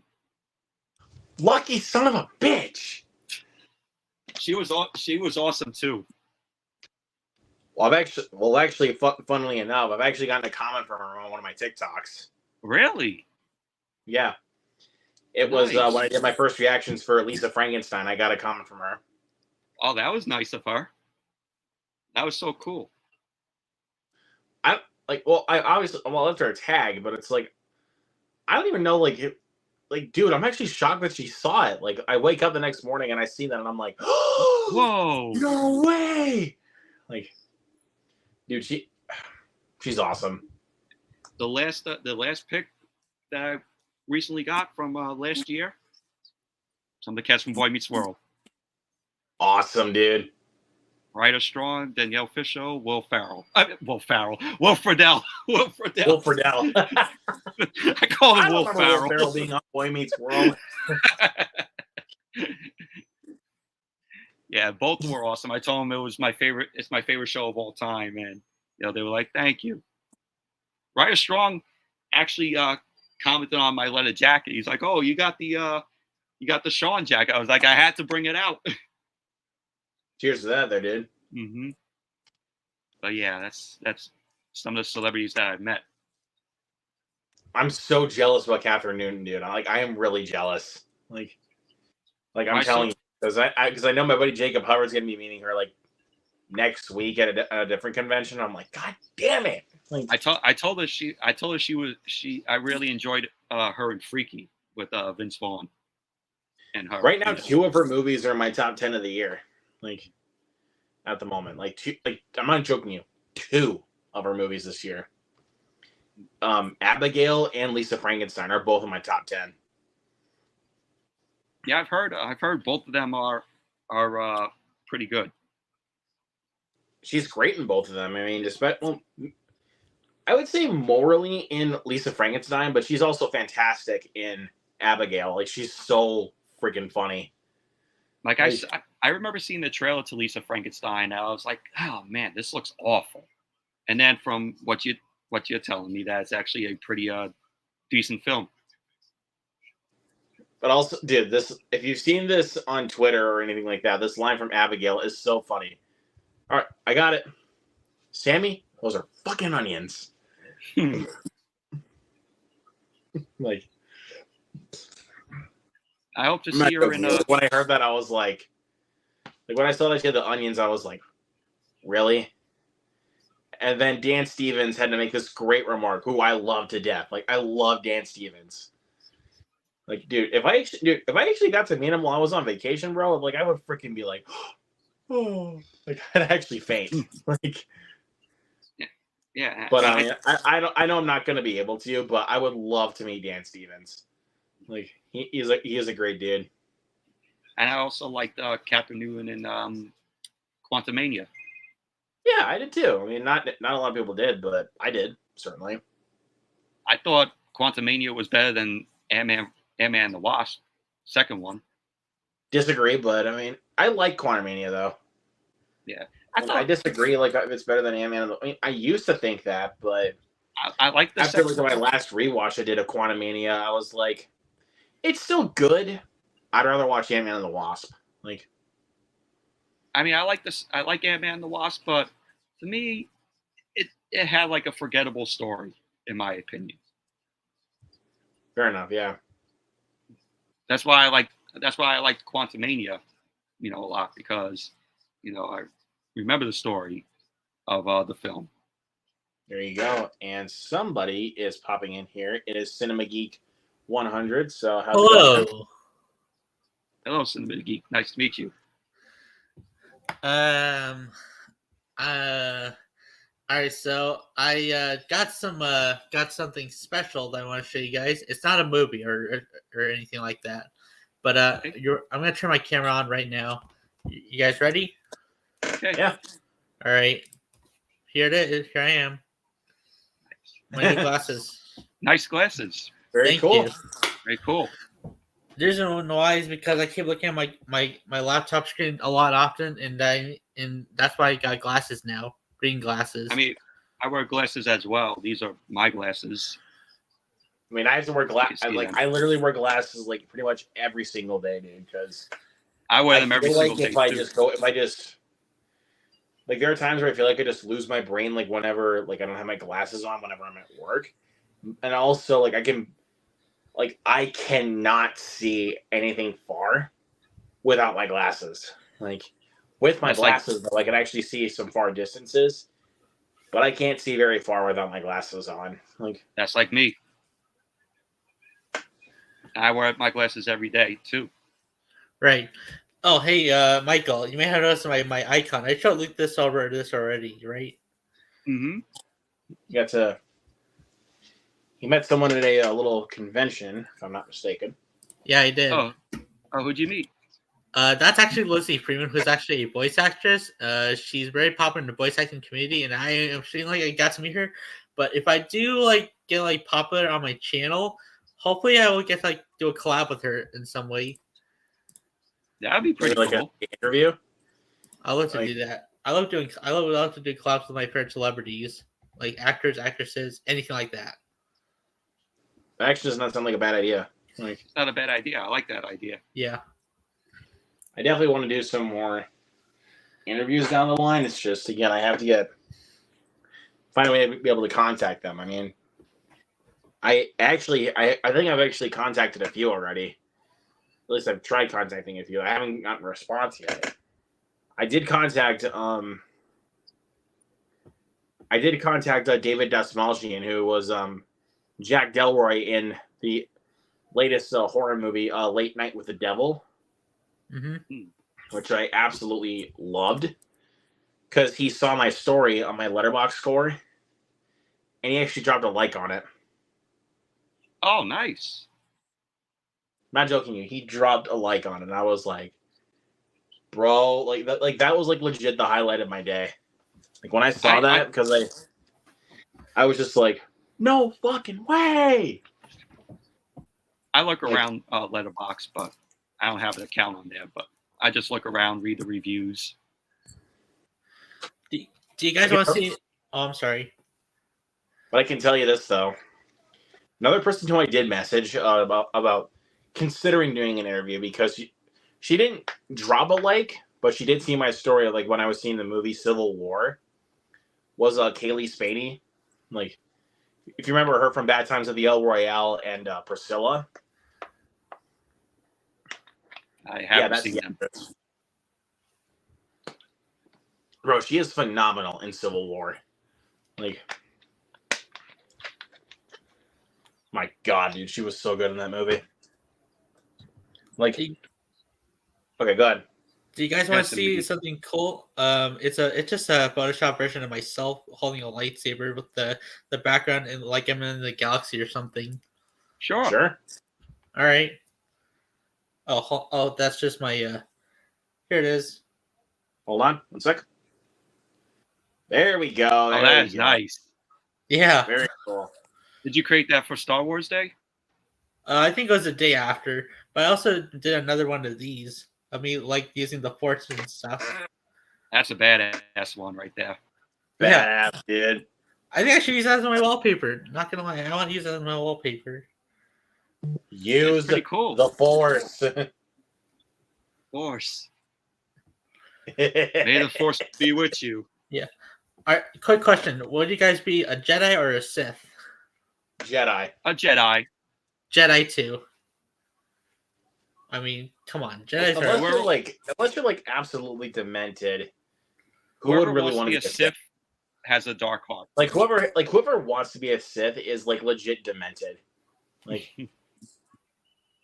Or because they love Darth Vader so much.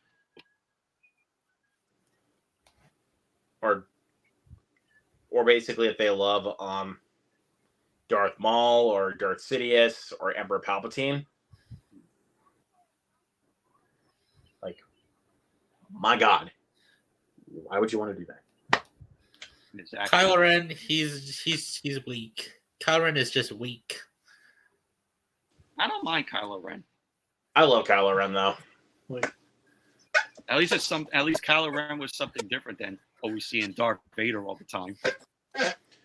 Hell, even different than what we saw in Darth Maul. Like, I mean, Darth Maul was like my favorite part of the Phantom Menace. Other than that, though, that movie's actually trash. I hated that movie.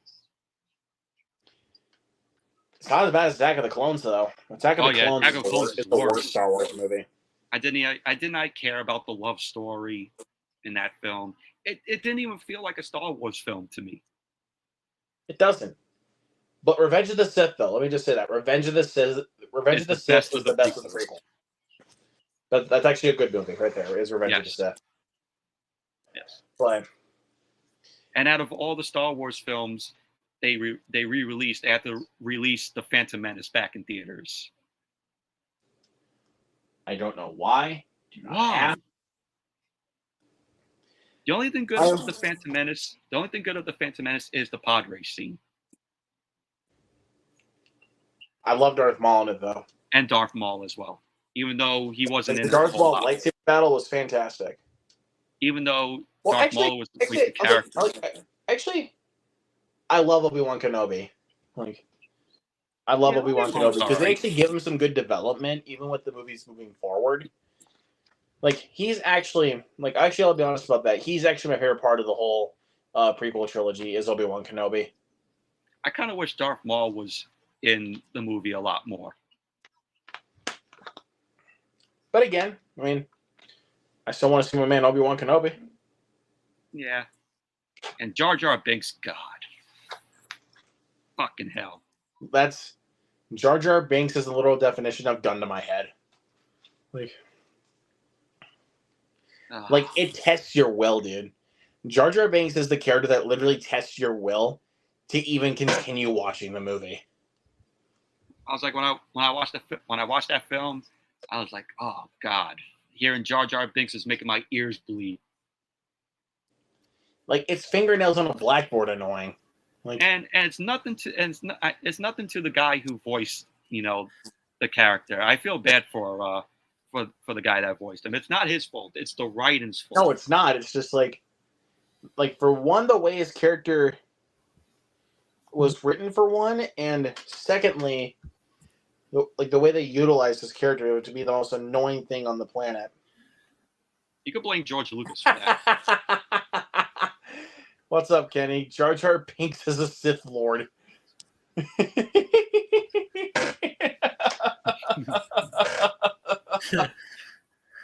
Well, you could blame George Lucas for that. What's up, though, Kenny? It's good to see you, buddy. Yeah, but like I said, you could blame George Lucas for all that stuff. No shit, huh? Like, although you did get a little appearance from Jar Jar in Attack of the Clones, and you didn't even say anything. Again, fuck Attack of the Clones. That's a terrible film. Fuck Attack of the Clones. Again, I'll just say this though. I love Obi-Wan Kenobi, like I said, but the rest of the movie is terrible. All the people that shit on the new Star Wars films, go and watch The Phantom Menace and Attack of the Clones. Yeah. And then get back to me on the new films. Because I like Rise of Skywalker, but I love The Last Jedi. Last Jedi I like as well, but there are a few stuff in there I'm like, didn't even care for. I would say morally the Canobite stuff. Like the Canobite stuff, I would say move to like a mini series or something like that of Star Wars. Like do we really need the casino scene in that film? Exactly. Like I can agree on that. Thank you, Kenny, for being here, though, man. You're the best. All right.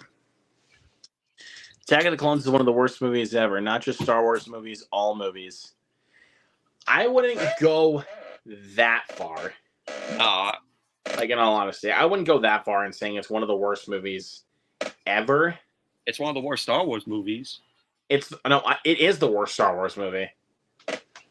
I can firmly say that it is the worst Star Wars movie. I don't think it's one of the worst movies of all time. Like, it ain't on the level. I don't think it's even on the levels of like Exorcist Believer or Catwoman 2004 or Cats, stuff like that. Like, hell, Holmes and Watson or freaking like Thunderpants or something like that. It's not on that level. The only thing I like in that movie is Obi-Wan versus Jango Fett. Yeah, it's a good battle, but I didn't care for it. But again, though, other than that, and also besides Obi-Wan Kenobi himself, man, the movie's garbage. It's one long love story. Oh, that's all Attack of the Clones is. Oh no, you're good. It's not really an artwork. It's just a screenshot I screenshotted from a fan made video of a Star Wars and Alien crossover type video. It's a Stormtrooper versus Xenomorph. That's actually kind of rad. It is. I've seen. I didn't really like Camino in Attack of the Clones. Didn't I even did care for not. Camino. I don't know, man. Like with again, like the characters were just lacking in that. Like in except for Revenge of the Sith. Like other than Revenge of the Sith, the characters were just lacking in the prequel trilogy. Of course. Other than that, trash truck juice.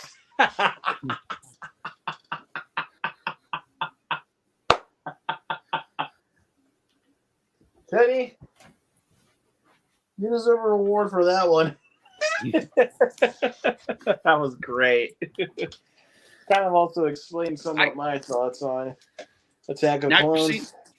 I've seen some people like they shit on Return of the Jedi. I've seen a lot of people, say, "Oh, Return of the Jedi, oh, it's not as strong as Empire Strikes Back was."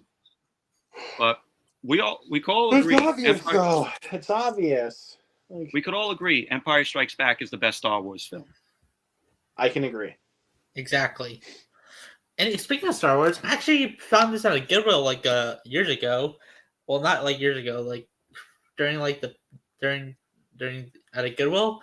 It's a Star Wars novel. It's Revenge of the Sith novel. And interested want to see what it looks like, the cover of it? Sure. That's a badass cover there. It is. With like Darth Vader and the Obi-Wan and Anakin duel. Now, did that come out before the movie was released? I'm not sure what the novel. Yeah. Yeah, because I think that's usually the case. Might have came out maybe before or after. I think after the movie came out. Oh, so it was around 2005 there. Yes. Yeah, because 2005 is when it came out. Empire Side #1 with Rogue One. Okay, nice. Glad you love Rogue One as much as you do. I don't know since I've seen that one too, but I do not care for Rogue One. I really liked it. There's literally no characters in Rogue One though that I can even latch on to. Like Donnie Yen. That's not saying a lot though, because the rest of the characters are so bland and dull. I thought Donnie Yen's character was, really good. Having a blind, Jedi. Yeah, sure, but I liked Felicity Jones as Jyn. I mean, the performances are solid, but it's just the way that their characters are developed and all that kind of stuff. I was just like, okay, I'm just gonna. You're losing me. I never. I don't know. Maybe I might need to give it a rewatch since I haven't seen it in a few years, but. I could agree. Rogue One is way better than Solo. I disagree. I think Solo is better. Nah, I just didn't care for Solo. When I first saw it, I thought it was okay, but it's like, yeah. I don't know. I'd rather watch Solo over Rogue One. I know it's a hot take, but I don't give a crap. I really don't give a rat's ass about that.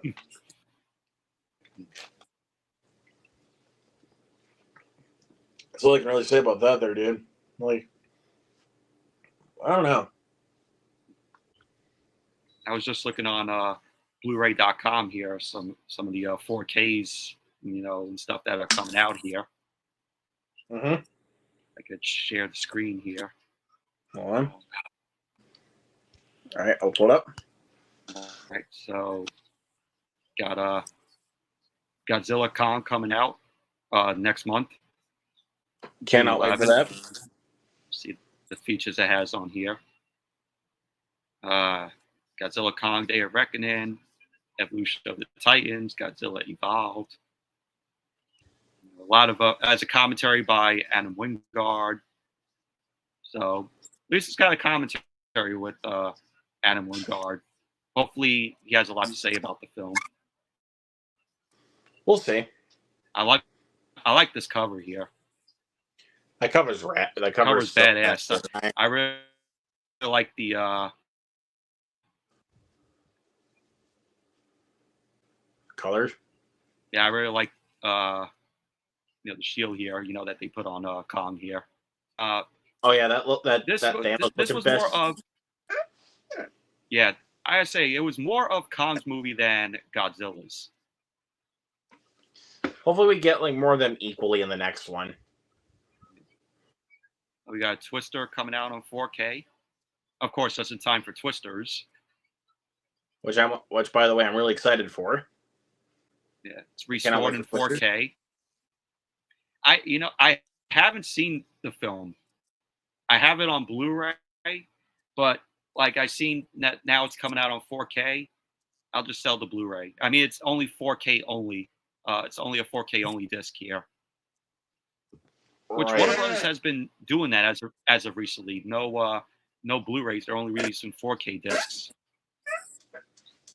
And it has a new feature here. It has a new feature here where the director Jean Devant discusses the film, The Legacy of Twister, Taken by the Wind. There you go. So I like the cover. I like the cover to the steelbook here. I actually really like that steelbook. I'm actually kind of pissed now, since I just got the Blu-ray like about a month ago. So. I've had the Blu-ray for a while, but I never really I never got around to watching it though. But on 4K, it might sound really good. I haven't seen that film in a while though, but I remember watching it a lot as a kid. Scream Factory, Shout Factory releases. Dark Angel with Dolph Lundgren. Red Sonja coming out. All right. This is one I'm really looking forward to. UHF with Weird Al Yankovic. It's such a fun lesbian film. Nazi hookers abducted by UFOs and forced into weight loss programs. All this week on Town Talk. Or you're so stupid. It's such a hilarious film, UHF.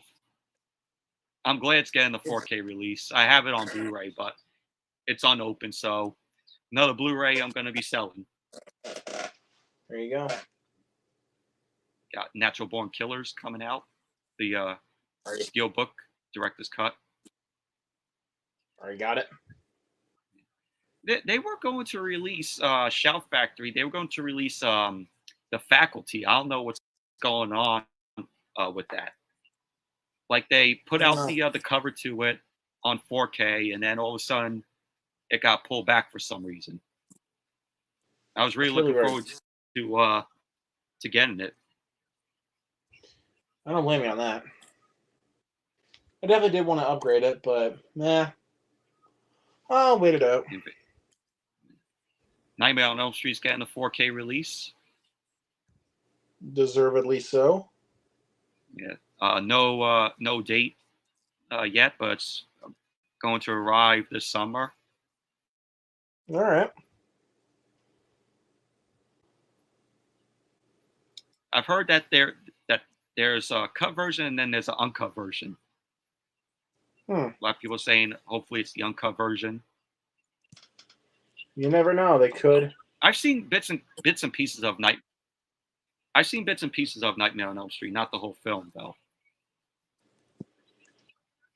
It's so. But check it out at some point. I'll check it out. Nothing else really that I see. Right. Well, the Crow came out on 4K, which I'll get. But I'm probably going to get that. I might upgrade it. I don't know. I mean, I do want to upgrade it though because I love that movie. But me too. I haven't seen it in a while, but I remember really liking it. And I saw the trailer for the remake of it. I'm like, I'll pass. Brandon Lee's the only. I haven't seen the trailer, but I'm interested. Brandon Lee's the only one that I think of. Yeah, Brandon Lee's the only one that I feel looked a part of the role.